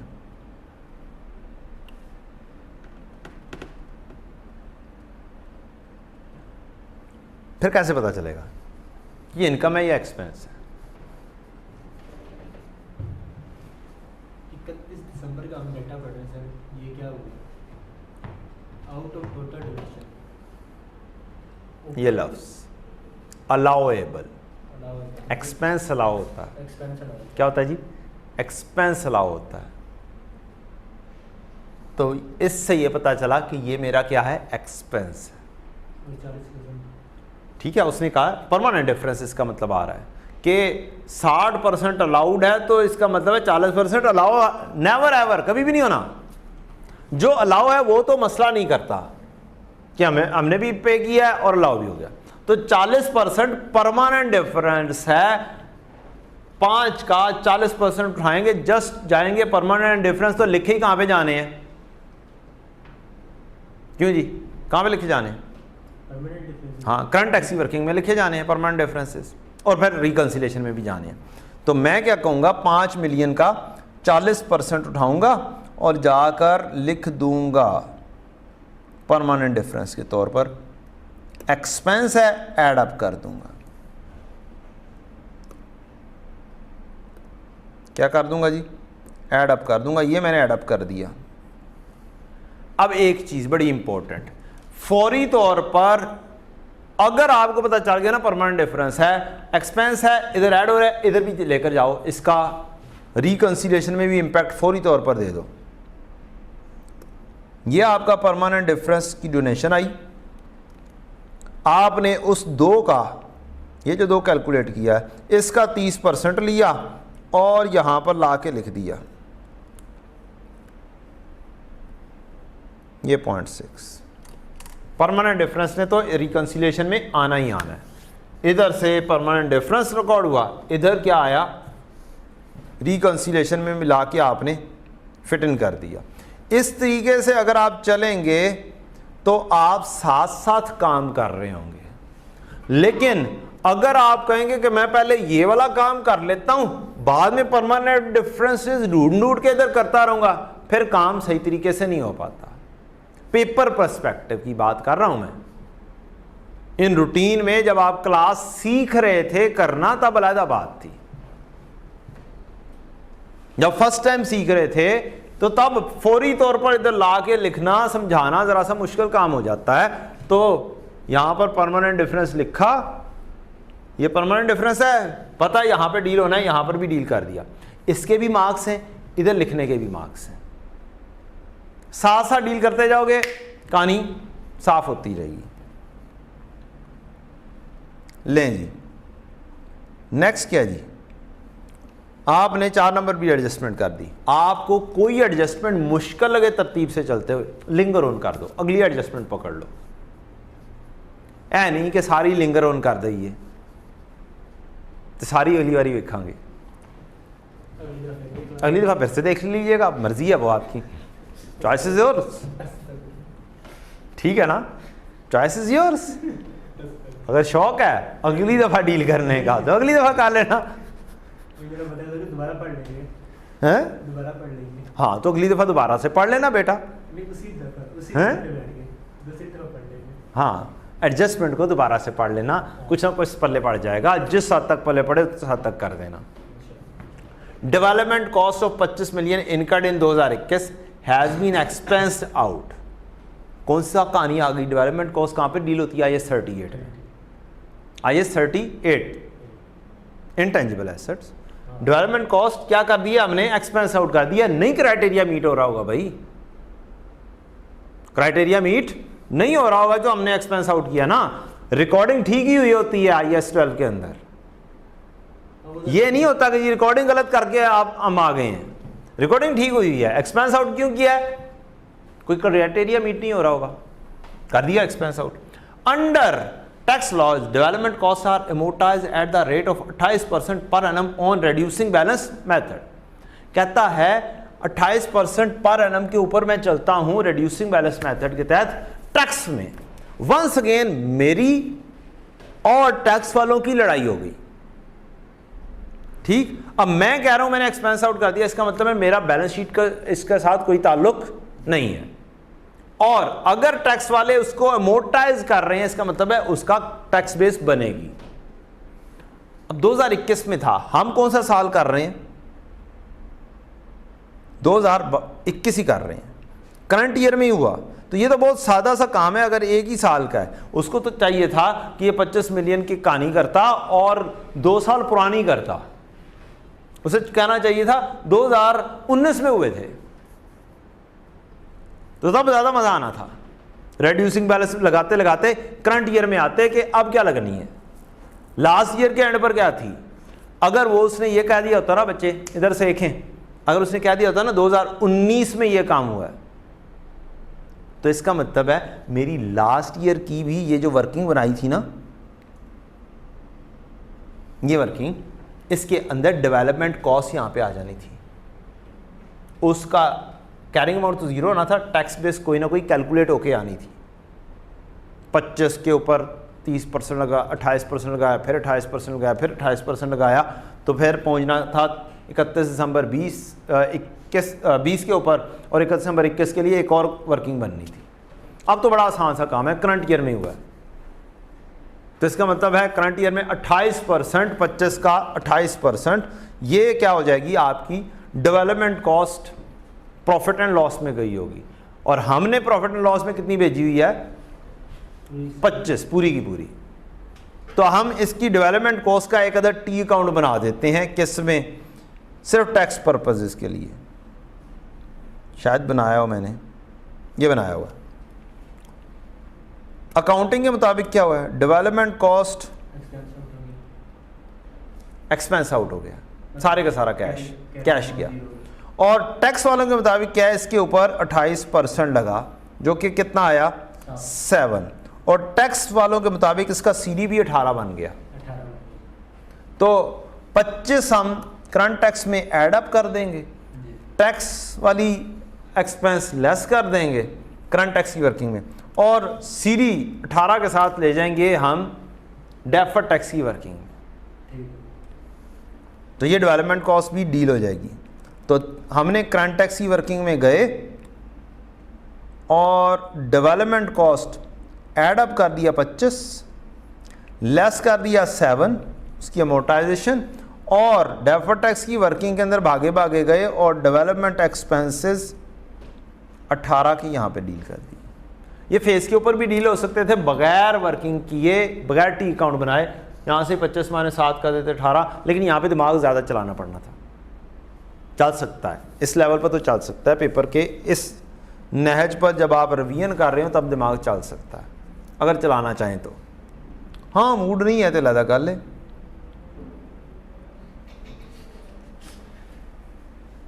हाँ ना चलाओ दिमाग, मर्जी है थोड़ी, ना चलाओ दिमाग, अगली बारी चला लेना। या फिर दिमाग खोल के बैठो, दिमाग ध्यान दो, चीज़ों को डील करो, मैक्सिमम प्रैक्टिस करो। FAR2 में एक बड़ी आसान सा तरीकाकार है, ऑटम 21 से ऑनवर्ड सारे क्वेश्चन जो है ना, सारे पास पेपर्स इकट्ठे बैठ के एक एक करके अटेम्प्ट करो। वेरी बेस्ट, ऑटम 21 से ऑनवर्ड सिचुएशन चेंज हो रही है, लीजेस हो, टैक्सेशन हो, सारे क्वेश्चन बड़े मजेदार मजेदार से मिलेंगे। उससे पुराने आसान आसान आसान आसान आसान से, इक्का दुक्का के अंदर चीज़ें। हाँ रेपिटेशन जैसे ये होती है, ये चंद चीज़ें तो रेपिटेशन में ही है, लेकिन जो रेपिटेशन में नहीं है वो चीज़ें भी दरमियान में आ जाएंगी। अभी चीज़ें जो थी काफ़ी हद तक रेपिटेशन वाली थी, आसान चीज़ें थी। CWIP as at 31 December 21 includes borrowing cost. Oh yes, borrowing cost आ गई ना, कुछ अच्छी चीज़ें मिल रही हैं ना इस क्वेश्चन में, बोरिंग कॉस्ट आ गई। अब डिफरेंस CWIP में पड़ेगा ही सिर्फ और सिर्फ बोरिंग कॉस्ट का। क्यों जी, आपका जो CWIP है, CWIP उसमें एंट्रीज क्या होती हैं, CWIP डेबिट कैश क्रेडिट, एक तो ये एंट्री होती है। जैसे जैसे एक्सपेंडिचर होते चले जा रहे हैं ये आ जाएगी, या CWIP डेबिट पेएबल क्रेडिट हो सकता है, ठीक। 100-200, चाहे आप टैक्स के ऊपर चल रहे हैं चाहे आप अकाउंटिंग के, ये वाली दो एंट्रीज तो ऐसे ही है ना, इसके ऊपर तो अकाउंटिंग टैक्स वाले भी मानते हैं हमें। जो डिफरेंस आता है कहाँ पे आता है, हम कहते हैं जनाब हमने बोरिंग कॉस्ट को क्या करना है, कैपिटलाइज करना है। CWIP के अंदर इंटरेस्ट एक्सपेंस भी आना है, 5 का ये भी लिखना है। टैक्स वाले कहते हैं नहीं, ये 5 पे हो गए हैं, एक्सपेंस करो। ये फर्क है।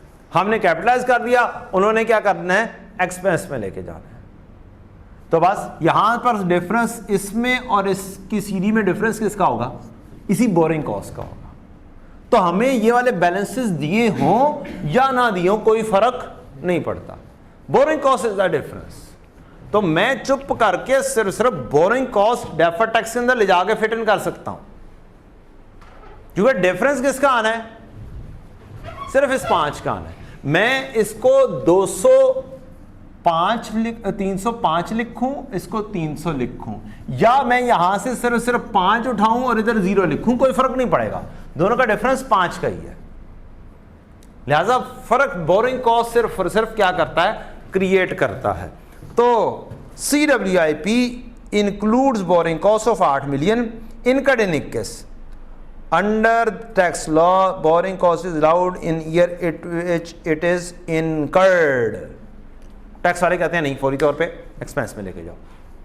तो टैक्स वालों के मुताबिक इस 8 को उठाएंगे और एक्सपेंस में फेंक देंगे, और अकाउंटिंग के मुताबिक डेफर्ड टैक्स लायबिलिटी के अंदर उठा के फेंक देंगे। वर्किंग के अंदर कैरिंग अमाउंट हमारी 8 की आ रही होगी और टैक्स बेस 0 हो रही होगी। बस कुछ और नहीं करना, सिर्फ उठा उठा के लिखना है, कोई टी अकाउंट नहीं बनाना, कुछ भी नहीं करना। तो टैक्स के मुताबिक 8 एक्सपेंस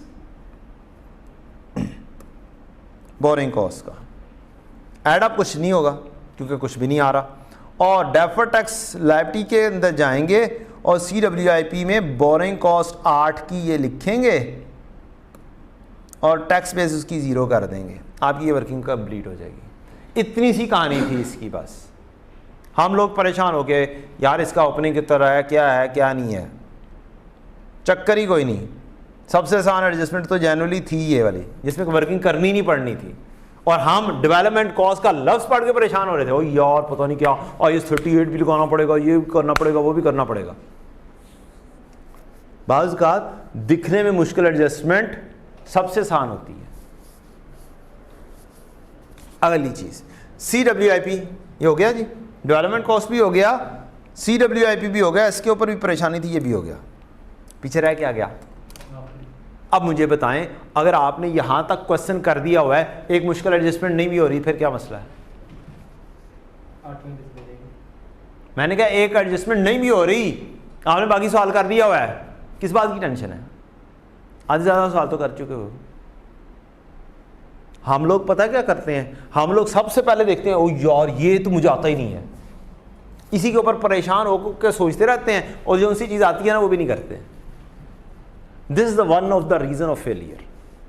काइंडली इस चीज़ को छोड़ दो, जो सी चीज़ नहीं आती आंखें बंद करके साइड पे करो। यार आंखें बंद, कबूतर भी बंद करता है ना आंखें, बिल्ली आती है तो आई के अपने झपटा मारना ही मारना है, तो आंखें बंद करो, सुकून करो, टेंशन नहीं, बस खाने नहीं देना आज के आपको, अपने आप को, ठीक, उड़ जाना अच्छी एडजस्टमेंट करके,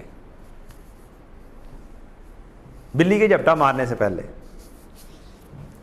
हम तो तरतीब से चल रहे हैं, लिहाजा 7-8 नंबर एडजस्टमेंट तो मैं पहले ही करवा चुका हूँ, यूज़ कर चुके हुए हम। 7 नंबर रह गई है, 10 नंबर रह गई है, बस 2 में चॉइस करनी है पहले। तो यार ये लंबी नज़र लग रही है, ये पहले कर लेते हैं, ऐसे ही है।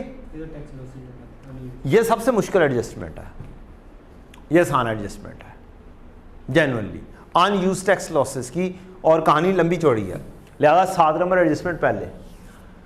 1 January 21 SL acquired shares in funny limited, acquired मैंने खरीदे हैं for 70 million. The investment in this measured at fair value through profit and loss. आसान काम हो गया, सबसे आसान चीज़ दी है उसने, प्रॉफिट एंड लॉस पे लेके जाओ। During the year SL receive 4 million as dividend, cash debit dividend income credit, कहानी खत्म, हमने ये एंट्री पास की होगी। At year end gain of 10 million was recognised as fair value adjustment. इसके ऊपर टैक्स वाले नहीं मानते होंगे, हमने इनकम ये भी लिखी है, under tax law capital gain is taxable at 15%। ओहो, at the time the sale, at the time of sale under the tax laws capital gain is taxable 15% at the time of sale. इसका मतलब है 15% rate लगना है इस 10 million के ऊपर। जो लायबिलिटी भी होगी फ्यूचर में जो रेट है जो लगना है वो लगाना है। While dividend received is taxable eight 10%, और डिविडेंड रिसीव्ड जो है ये भी 10% पर डील होता है। The intention of SPL for holding investment is fair value is to take benefit in the form of capital gain। हमने इन्वेस्टमेंट की थी और यहां पर एक मस्ती करने की कोशिश की गई। हमारी पॉलिसी क्या है? Fair value through profit and loss. हम इन्वेस्टमेंट करते हैं तो 3 तरह से काम कर सकते हैं, या तो मोटाइज कॉस्ट हो, या फेयर वैल्यू थ्रू OCI हो, या fair value through profit and loss हो। टिल मैच्योरिटी चलना हो तो मोटाइज कॉस्ट, मैच्योरिटी तक जाने का इरादा है लेकिन अच्छी ऑफर मिल जाएगी तो फेयर वैल्यू थ्रू OCI, और अदरवाइज ट्रेडिंग पर्पज है तो fair value through profit and loss. लेकिन हम एमोर्टाइज कॉस्ट और फेयर वैल्यू थ्रू OCI के अंदर जाते हुए भी अगर अकाउंटिंग मिसमैच दूर करना चाहते हैं हम जा सकते हैं fair value through profit and loss के ऊपर। ये हमारी IFRS 9 की ट्रीटमेंट है। डेट इंस्ट्रूमेंट में जब हम इन्वेस्टमेंट कर रहे हो, लेकिन हमने तो लिया है शेयर्स में। किसमें किया है? शेयर्स में। तो शेयर वाली treatment default treatment fair value through profit and loss और फेयर वैल्यू थ्रू OCI आ सकती है अगर हम इररेवोकेबली इलेक्ट करें। तो हमें डॉज देने की कोशिश की है शेयर्स खरीदने कि कोई स्टूडेंट क्या करें, intention of SPL for holding investment in FL is to take benefit in the form of capital gain, means end तक जाएंगे बेचेंगे। तो कहानी है ही नहीं। जब पॉलिसी दे दी तो दिमाग क्या करो, साइड पे करो ना, just fair value through profit and loss के तौर पे कहानी कर दो। तो 4 मिलियन की इनकम लिखी है। अब 2 तरीकाकार से डील हो सकता है। क्या हो सकता है? एक तरीकाकार है मैं इसको ऐड अप कर दूं, रिवर्स कर दूं, क्या करूं, और अपने प्रॉफिट को कम करूं। हालांकि एक्चुअल में तो ये इनकम है और टैक्सेबल भी है, लेकिन रेड्यूस रेट पे है। तो कुछ लोगों का तरीकाकार है इसे रिवर्स कर देते हैं, बाद में कहीं पे जाके ऐड अप करते हैं। और मेरा तरीकाकार क्या है, मैं ऐसा काम करता हूं कि मैं अगर ये इनकम है तो मैं जाने देता हूं और मैं फौरी तौर पे जाके लिखता हूं जनाब ये इनकम तो है लेकिन रेड्यूस रेट पर है। मैं नीचे जाऊंगा और जहां पर मैंने एंड पर लिखा होगा ना ये टैक्सेबल प्रॉफिट, टैक्सेबल प्रॉफिट, इसके अंदर जहां पे रेट्स देने होंगे ना मैं वहां पे रेट कैलकुलेट करूंगा। ये 4 मिलियन के ऊपर 10% लगना है। क्या होना है? 4 मिलियन के ऊपर 10% लगना है। मैं इसकी रिवर्सल नहीं करता, पहले मैं रिवर्सल करूं फिर दोबारा से ऐड अप करूं, फायदा कोई नहीं है। टैक्सेबल इनकम का पार्ट है लेकिन टैक्स रेट इसका किसी और तरह से निकलना है और बाकियों का किसी और तरह से निकलना है। तो मैं जाऊंगा बस ये इतनी सी वैल्यू लिख दूंगा कहां पे टैक्स रेट के सामने कि मेरे टैक्स इतना आया, बस एक चीज डील कर दी मैंने। दूसरी चीज डील करूंगा मैं,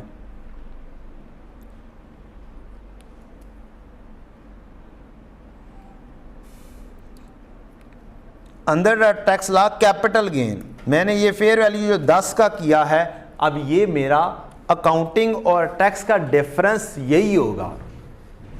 रीजन, अगर मैं टी अकाउंट बनाऊंगा इन्वेस्टमेंट का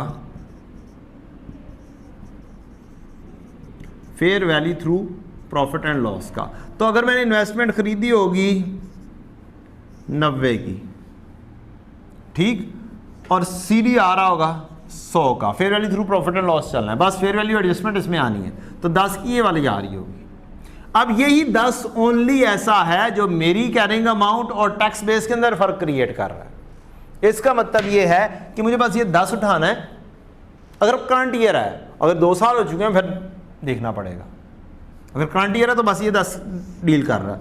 अगर अगला साल भी हो चुका हुआ है, मैंने 2 साल पहले ली थी, ठीक, और करंट ईयर के अंदर भी 10 के साथ इंक्रीज है, पिछले साल में भी 10 के साथ इंक्रीज है, तो इसका मतलब है मेरा और टैक्स वालों का क्यूमुलेटिव डिफरेंस 20 हो चुका हुआ है। अगर मैं ये वाला साल में होता और साथ मुझे बताया होता लास्ट ईयर में भी फेयर वैल्यू एडजस्टमेंट हुई थी 10 की, तो मैं 10 की और करंट ईयर की इकट्ठी करूंगा और फिर डिफरेंस कह दूंगा कि ये दोनों क्रिएट कर रहे हैं डिफरेंस, क्यूमुलेटिव डिफरेंस है। अगर लास्ट ईयर में लॉस था 6 का, कौन फेयर वैल्यू लॉस था, और इस साल में इंक्रीज है, तो नेट डिफरेंस 4 का इंक्रीज का है। तो बस ये चीज आपने देखनी होती है। ये चीज जुबानी भी हो सकती है और ये चीज टी काउंट बनाकर तो हो ही सकती है। क्या आप टी काउंट बनाएं, उससे एडजस्टमेंट को समझें और फिर उस एडजस्टमेंट को क्या करें, कोई भी वैल्यू अज्यूम करें और इसको डील कर दें। तो ये आप डेफर्ड टैक्स लायबिलिटी में आएंगे, 10 का डिफरेंस चुप करके लिख देंगे, जनाब मेरा 10 का डिफरेंस आ रहा है किसके अंदर, किधर गया, इन्वेस्टमेंट में। अब ये 80 और 70 लिखा गया, 10 का डिफरेंस आ गया। ये 80 और 70 क्यों लिखा गया है, इसलिए कि हमने खरीदी थी 70 की, क्या की थी, 70 की खरीदी थी और फिर वैल्यू आ गया इंक्रीज, 70 की मैंने खरीदी थी, 10 का इंक्रीज आया, तो मेरी कैरिंग अमाउंट कितने पे आ गई, 80 पर आ गई।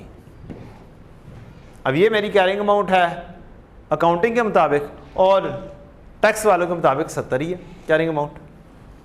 तो मैं ज़ुबानी भी लिख सकता हूँ बगैर वर्किंग किए। तो ये 80 and 70, this is how this is in written. ये भी हमने लिख दिया, कहानी ये भी हो गई। और हमने इनकम के तौर पर लिख दिया हुआ है investment debit fair value gain credit, और ये गेन टैक्स वाले मानते नहीं हैं, लिहाजा मैं इस गेन को रिवर्स कर दूंगा, पहले ऐड कर दिया अब लेस कर दूंगा। ये मैंने 10 लेस कर दिया, लेस वाले एरिया में मैंने जाके ये 10 लिख दिया, ये मेरा लेस वाला एरिया। अब कोई स्टूडेंट हर एक के साथ ब्रैकेट लगा रहे होते हैं, यार नहीं टेंशन है, ये लेस की कहानी डिफरेंट है, यहाँ पर डब्बा लगा दो ऐसे करके और एक ही दफ़ा ये ऐड अप कर दो, ये लेस कर दो और आंसर ले लो, बजाय इसके कि ब्रैकेट सप्लाई करो, ये करो वो करो। मेरी आदत नहीं है, मैं बस ऐसे ही कर देता हूँ, बार बार ब्रैकेट लगाते लगाते पता चलता है 10 के साथ एक ब्रैकेट लगाइए और 110 हो गया, और कैलकुलेटर में 110 चढ़ाया हुआ है। हाँ मैंने देखा है बच्चों को, ऐसी तो ब्रैकेट होती है बच्चों की अजीब सी, पता चला 1101 कैलकुलेट कर दिया, कोई पता नहीं होता बच्चों का। लिहाजा मैं तो कोशिश करता हूँ कि ऐसी चीज़ करूँ जिससे इस तरह की गलतियाँ क्या हों, अवॉइड हो जाएं, कैलकुलेटर वाली भी गलतियाँ अवॉइड हो जाएं। ये भी हो गया, सारी एडजस्टमेंट हो गई हैं सिवाय एक एडजस्टमेंट के, सिवाय एक एडजस्टमेंट के सारी चीज़ें डील हो गई हैं। बच्चे पूरे परेशान होते हैं, यार उस एडजस्टमेंट का पता नहीं क्या करना था। तो 20 मार्क्स में से कितने मार्क्स अचीव हो चुके हुए हैं, 17 में से एक एडजस्टमेंट ना की हो, उसके कितने मार्क्स लगा लेगा, 3 मार्क्स लगा लेगा उसके। और ईच टेम्परेरी डिफरेंस के ऊपर आपने काम करना था। क्या आगे जाके आप जो इन्वेस्टमेंट के ऊपर 15% रेट दिया हुआ है वो नहीं लिख सकते हो? इन्वेस्टमेंट 15% के ऊपर, डिस्पोजल के ऊपर टैक्स होनी है और ये वाली आपकी 1.5 आ जाएगा। क्या बाकियों के ऊपर 30% सारी लाइन आइटम्स को नहीं कैलकुलेट कर सकते हो? सारी चीज़ें तो कर ली हुई है डेफर्ड टैक्स की। मीन्स उस एडजस्टमेंट को भी डील करने से पहले क्या कर लेते, ये वाला काम पूरा कर लेते, 7-8 मार्क्स पूरे हो जाते। एक एडजस्टमेंट ना भी होती, इधर भी काम कर देते, ऊपर भी काम कर देते, वो एडजस्टमेंट गई बाढ़ में। 3 मार्क्स गले गए, बाकी सारे मार्क्स आपके आ गए। हम उस चीज के ऊपर ही परेशान होते रहते हैं। और सबसे मुश्किल एडजस्टमेंट के ऊपर पहले पढ़ते हैं, यार ये कैसे, इसका कैसे करना है। तो सबसे आसान एडजस्टमेंट के ऊपर पहले पंजे मार के उसको कैप्चर कर लिया करें।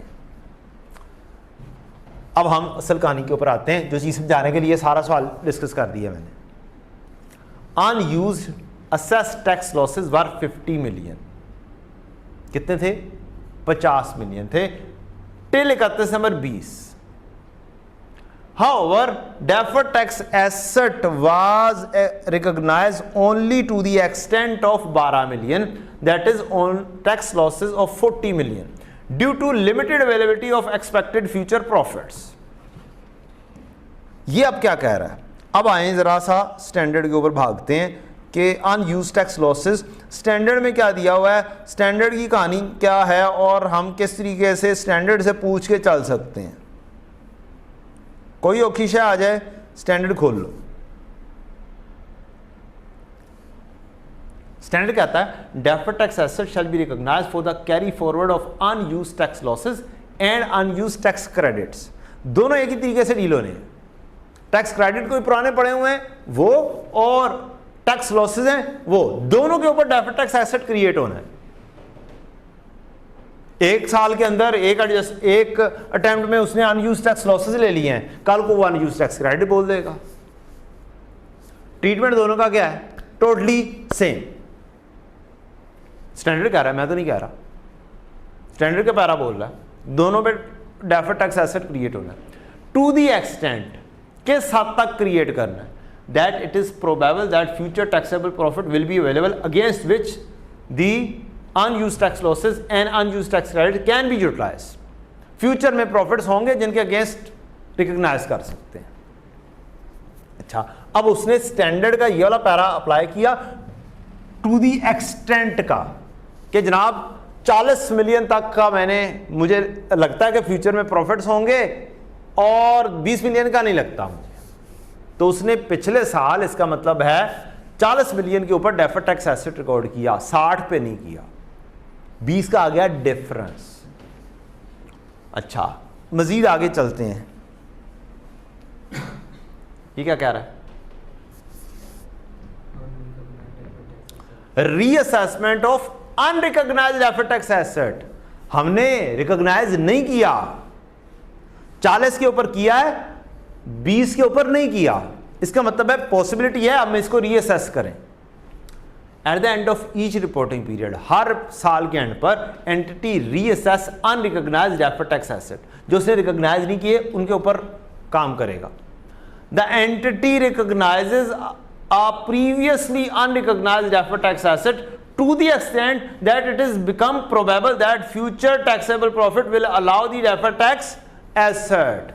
अब अगर अगले साल में मुझे इंफॉर्मेशन मिलती ना कि यार मेरी उम्मीद है 5 मजीद क्या हो जाएंगे, रिवर्स हो जाएंगे, तो मैंने डेफर्ड टैक्स एसेट रिकॉर्ड कर देना था 5 के ऊपर, 40 का पहले 5 का मजीद। उससे अगले साल जाके मुझे मजीद लगता ना यार 10 का मजीद मिल जाएगा, तो मैंने 10 के ऊपर मजीद रिकॉर्ड कर देना था, बैलेंस बढ़ाते जाना था टिल 60। और अगर मुझे इकट्ठा पता चल जाता ना कि यार सारे का सारा मुझे मिल जाएगा, तो मैंने फौरी तौर पे रिकॉर्ड कर देना था। और अगर मुझे लगता ना कि जी करंट ईयर में मुझे प्रॉफिट इतना ज़्यादा हो गया कि उसके अगेंस्ट 60 का 60 एडजस्ट हो सकता है, तो मैंने 60 का 60 एडजस्ट कर देना था। डन। तो ये है सारी की सारी इस एडजस्टमेंट से रिलेटेड डिटेल कहानी। अब इसका इंपैक्ट क्या क्या आना है उसके ऊपर चलते हैं।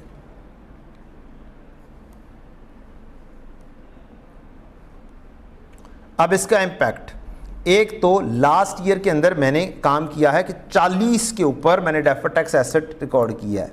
ये मुझे 40 की इंफॉर्मेशन मिली, ये डेफर्ड टैक्स एसेट मिला, मैंने लास्ट ईयर की वर्किंग की जाके। यहां पर 3 की वर्किंग पहले थी, एक और इंफॉर्मेशन मिली अनयूज्ड टैक्स लॉसेस। ये जो लॉसेस होते हैं ये डायरेक्टली डिडक्टेबल टेम्परेरी डिफरेंस होते हैं, इनका कोई ये कैरिंग अमाउंट वाली कहानी नहीं होती, ये डायरेक्टली टेम्परेरी डिफरेंसेस हैं। 40 के ऊपर 30% 12, ये मेरी डेफर्ड टैक्स एसेट क्रिएट हुआ। नेट करके लायबिलिटी चेक करें क्या बनती है। डेफर्ड टैक्स एसेट या लाइबिलिटी कितनी बनती है?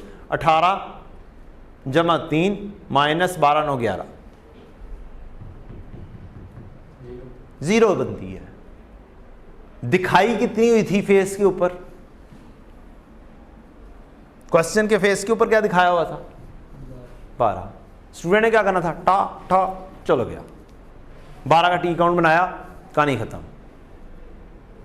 मैंने तो आपको एक और मिसाल भी दे दी है कि जनाब इसका 2 साल पुरानी अगर दी होती तो कोई और भी चीज छुपी होती किसी एडजस्टमेंट में,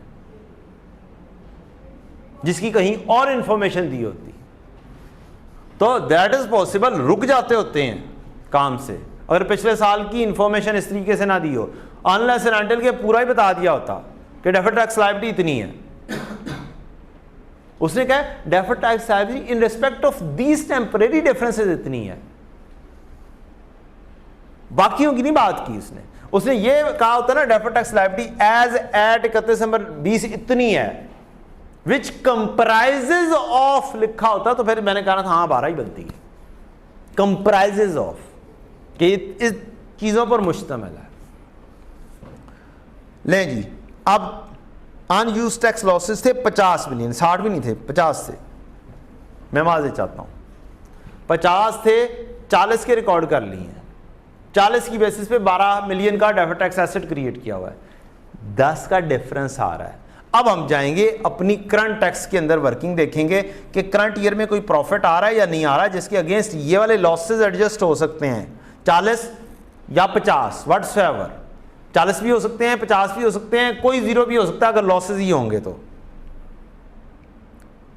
मेरा टैक्सेबल प्रॉफिट बहुत अच्छा सा आया, 126 आ गया, इंक्लूडिंग दिस 4 मिलियन। पूरे के पूरे 50 मिलियन लॉसेस मेरे एडजस्ट हो सकते थे। मैंने सारे के सारे लॉसेस एडजस्ट किए, पिछले साल के लॉसेस खत्म हो गए, पिछले साल के एक्सपेंसेस जो नहीं एडजस्ट हो पाए थे वो एडजस्ट हो गए। मेरा टैक्सेबल प्रॉफिट 76 आया, 76 में से 4 मिलियन 10 रेट पर है, बाकी 72 मिलियन 30 के ऊपर है। मैंने करंट टैक्स की वर्किंग बना दी यहाँ पे, इसको उठा के मैंने टैक्स के एक्सपेंस में फेंक दिया, यार तू तो पहुंचना। फिर मैं भागा भागा गया यार कि डेफर्ड टैक्स की लायबिलिटी में बना दूं करंट ईयर की। मैं भागा भागा गया और मैंने वर्किंग की, मेरी 10.5 की वर्किंग हुई क्लोजिंग की, इंक्लूडिंग कि यहाँ पे 15% रेट है, फ्यूचर में इसने 15% पे होना है। तो हमेशा फ्यूचर का रेट अप्लाई किया जाता है, करंट ईयर का रेट नहीं अप्लाई किया जाता। अगर आपको फ्यूचर के रेट्स का पता हो तो आप फ्यूचर का रेट इस्तेमाल करते हैं बच्चों। आपने फ्यूचर का रेट इस्तेमाल किया कि इस पे 15% होना है, 10.5 मेरी क्लोजिंग आई, ओपनिंग 0, क्लोजिंग 10.5, इसका मतलब है डेफर्ड टैक्स एक्सपेंस कितना बनेगा? 10.5 ही बनेगा। समझो यहाँ पे अकाउंट भी बना होगा, ये डेफर्ड टैक्स लायबिलिटी का अकाउंट, ये जनाब। अब कहानी इंपॉर्टेंट कहानी यहाँ पे आ गई, ये 10.5 आ गया, ये 10 आ गया, ये 2 चीज़ें तो हो गई हैं।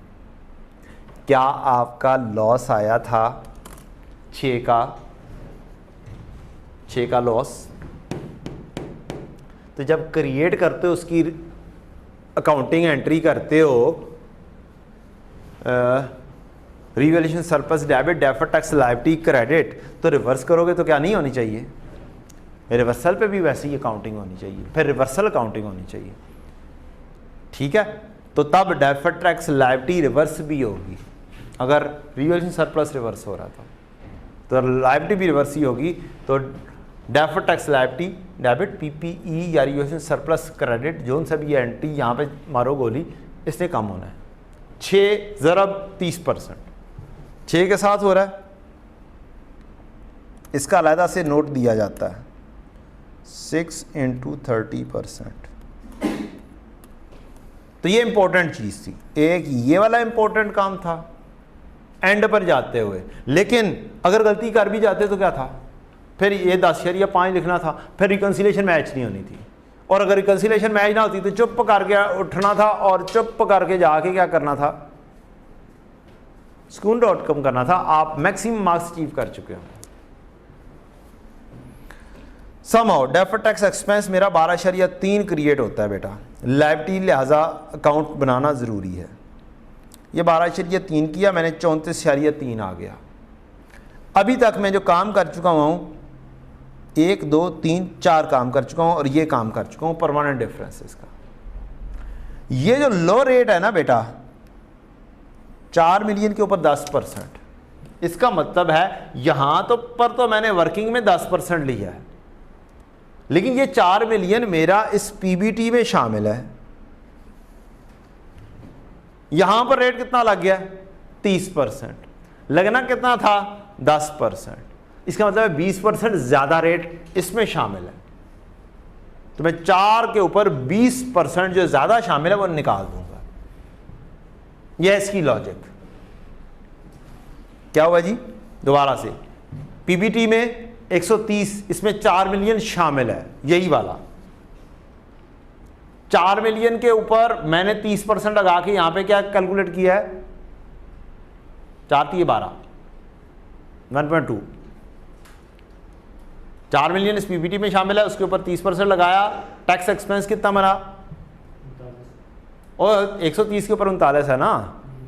इसमें अगर 4 मिलियन यहां पे लिखा हो कि 4 मिलियन उसमें शामिल है ना, 134 कर दें, नहीं 4 मिलियन ये वाला शामिल है, ऑलरेडी शामिल है।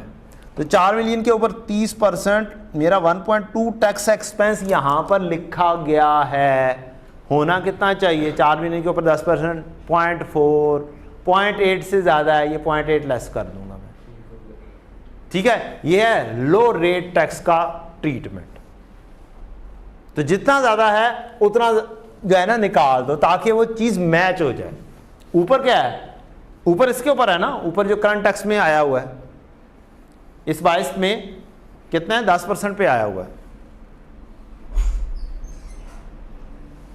इस 22 में ये 10% के ऊपर कैलकुलेट होके ये आया हुआ है।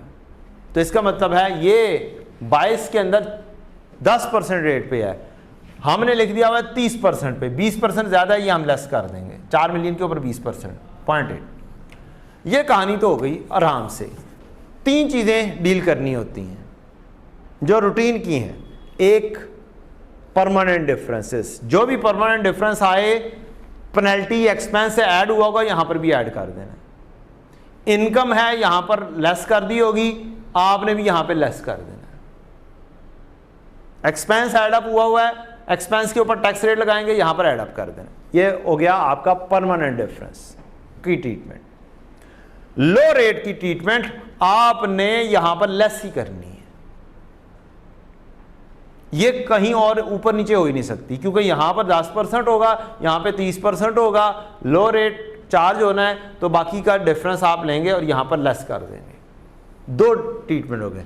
तीसरा इफेक्ट ऑफ रेट चेंज, एकदम से चेंज आता है, उसका इंपैक्ट यहां पर आया होगा, यहां पर नहीं लिया होगा, ऊपर आया प्रायर ईयर से रिलेट करता है वो, तो यहां पर भी लिखोगे प्रायर ईयर का इंपैक्ट सारे का सारा यहां पे आएगा। जो सा भी प्रायर ईयर का इंपैक्ट होगा सारे का सारा यहां पे लिखा जाएगा, उस क्योंकि ये करंट ईयर है, प्रायर ईयर की कोई चीज आई है तो यहां पर लिखी जाएगी। यहां पर अगर 3 रुपए यहां पे प्रायर ईयर का आ रहा होता तो ये 34 की बजाय क्या होता 37 होता, तो यहां पर भी 3 ऐड अप कर देना था प्रायर ईयर का, ताकि क्या होता मिसमैच ना होता। अब अगला काम, क्या यहां पर 40 की रिकॉर्डिंग तो पिछले साल थी, 10 की रिकॉर्डिंग नहीं थी, 10 की रिकॉर्डिंग नहीं थी, तो 10 की वजह से मेरा टैक्स कम हुआ, 10 एडजस्ट होने की वजह से मेरा टैक्स कम हुआ। 40 तो पिछले साल में एडजस्ट कर लिया था, हमने बना लिया था उसका एक्सपेंस, तो यहां पर 10 का इंपैक्ट आया, इस 10 के इंपैक्ट को यहां पर फेंकोगे, मेरा टैक्स कम हुआ है, क्या हुआ है इसकी वजह से कम हुआ है, तो 10 का जो इंपैक्ट नहीं लिया हुआ था उसकी वजह से भी टैक्स क्या करोगे कम करोगे, क्योंकि इस 130 का टैक्स कम हो गया है इस 50 की वजह से। 40 की एडजस्टमेंट पहले से थी, 10 की एडजस्टमेंट नहीं की, उस 10 का टैक्स का जो इंपैक्ट ये ज्यादा रेट कैलकुलेट हुआ है यहां से लेस कर दोगे। 10 × 2.3 ओनली, ये इतनी सी कहानी थी। लो रेट, अगली चीज, अगला इम्पैक्ट, ये इम्पैक्ट था लो रेट का करंट ईयर में एडजस्टमेंट। एक है फ्यूचर ईयर में एडजस्टमेंट आनी है। डेफर्ड टैक्स के अंदर भी आपका जो गया हुआ है वो 30% पे नहीं गया हुआ,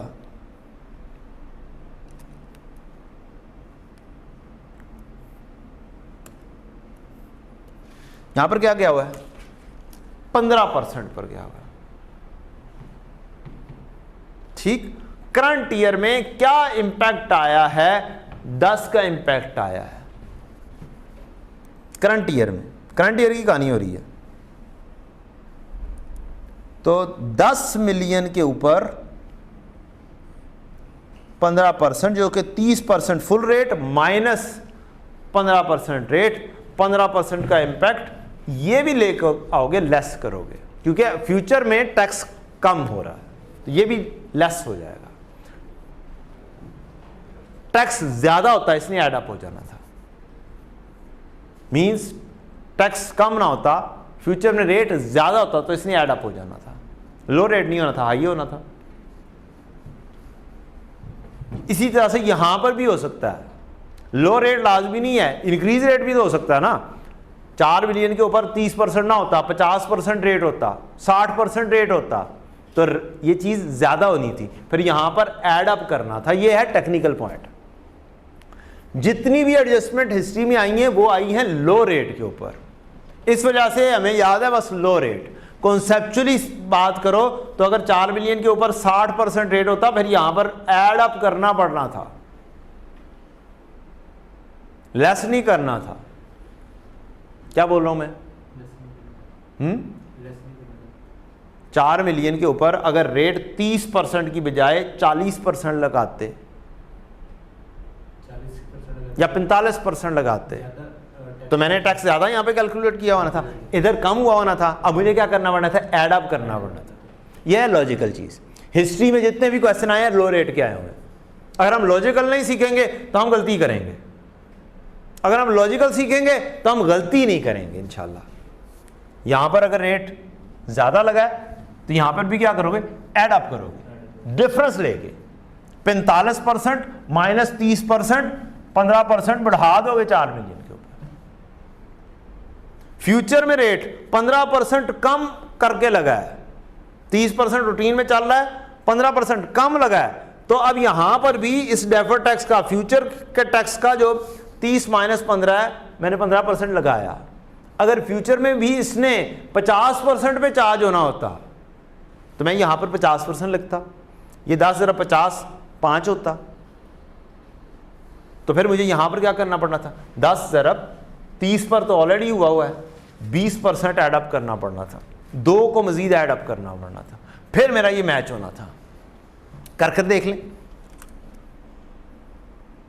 यहां पर अगर मैं 5 कर देता हूं, 10 ज़रब 50%, क्या कर देता हूं, 10 ज़रब 50%, तो ये क्या आ जाएगा, 5, 1.5 है, कितना बढ़ेगा, 3.5 से बढ़ेगा। 3.5 यहाँ पर जाके क्या होगा, डेफर्ड टैक्स लायबिलिटी 3.5 से ज़्यादा होगी। अब मुझे इसका मतलब है यहाँ पर 10 ज़रब 20%, 10 ज़रब 30 नहीं, ये 50 है और 30 इसका 15 है, कितना था, एक्चुअली इसका 15% ऑलरेडी 3.5 लिखा हुआ है, मैंने क्या लिखा हुआ है, सॉरी यहाँ पर 2 ऐड होना था ना, ये 3 नहीं ऐड होना था, इधर गया, ये टोटल 5 होना था, 1.5 तो पहले से ही लिखा हुआ है मैंने। 10,50, अच्छा ये 15% है ना, डिफरेंस मैंने कितना डाल दिया है, आपने 35 से चार्ज करना है।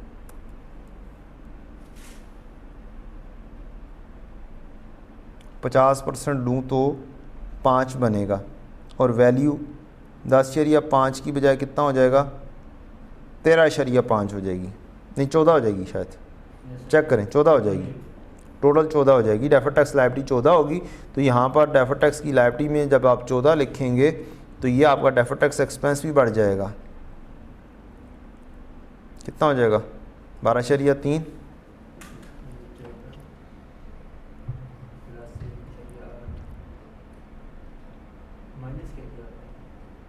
1.8 14 जमा 1.8 15.8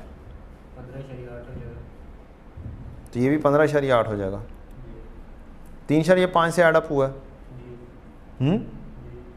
तो 3.5 से एडअप हो जाएगा 15.8 हो जाएगा और ये रेट बढ़ जाएगा 3.5 से। अब आपको यहाँ पर भी एडअप करना पड़ेगा। अब रेट आपका 10 ज़रब 50% माइनस 30% 2%, 2 के साथ एडअप हो जाएगा। 2 और 1.5 का डिफरेंस माइनस 1.5 का डिफरेंस 3.5 ही होता है। कितना होता है? 3.5 ही होता है। तो ऑटोमेटिकली आपकी एडजस्टमेंट क्या हो जाएगी? ठीक हो जाएगी। -2 -1.5 -2 -1.5 रिवर्स किया 1.5 आ गया और 2 एडअप किया, टोटल 3.5 का ही डिफरेंस क्रिएट हो रहा है। यहाँ पर भी समाओ, यहाँ पे आप 2 लिखेंगे तो ये आपकी ऊपर मैच हो जाएगी चीज़ें। तो ये तरीकाकार है। अगर आप इधर ऐड अप कर रहे होंगे तो इधर भी ऐड करना है। अगर आप इधर कम रेट के ऊपर जा रहे हैं तो इधर भी कम जाना है, इधर भी लेस करना है डिफरेंसेस के साथ। कल को फ्यूचर में ये कॉन्सेप्ट अप्लाई करना है, होना ही होना है। अभी हमें लो रेट की कहानी आती है ज़्यादातर, क्योंकि लो रेट की कहानियाँ आई हुई हैं, हिस्टोरिकली आई लो रेट के ऊपर हुई हैं, हाई रेट के ऊपर आई नहीं। तो जिस दिन हाई रेट के ऊपर आएगा तब हमारा नॉलेज अपडेट हो जाएगा और एक चीज़ ऐड अप हो जाएगी। तो आप कॉन्सेप्चुअली अगर आप लेकर चलेंगे तो इंशाल्लाह पेपर में गलती नहीं होगी। Thank you ji. IAS 12 के ऊपर हमारी ये कहानी ख़त्म हुई। अस्सलाम वालेकुम।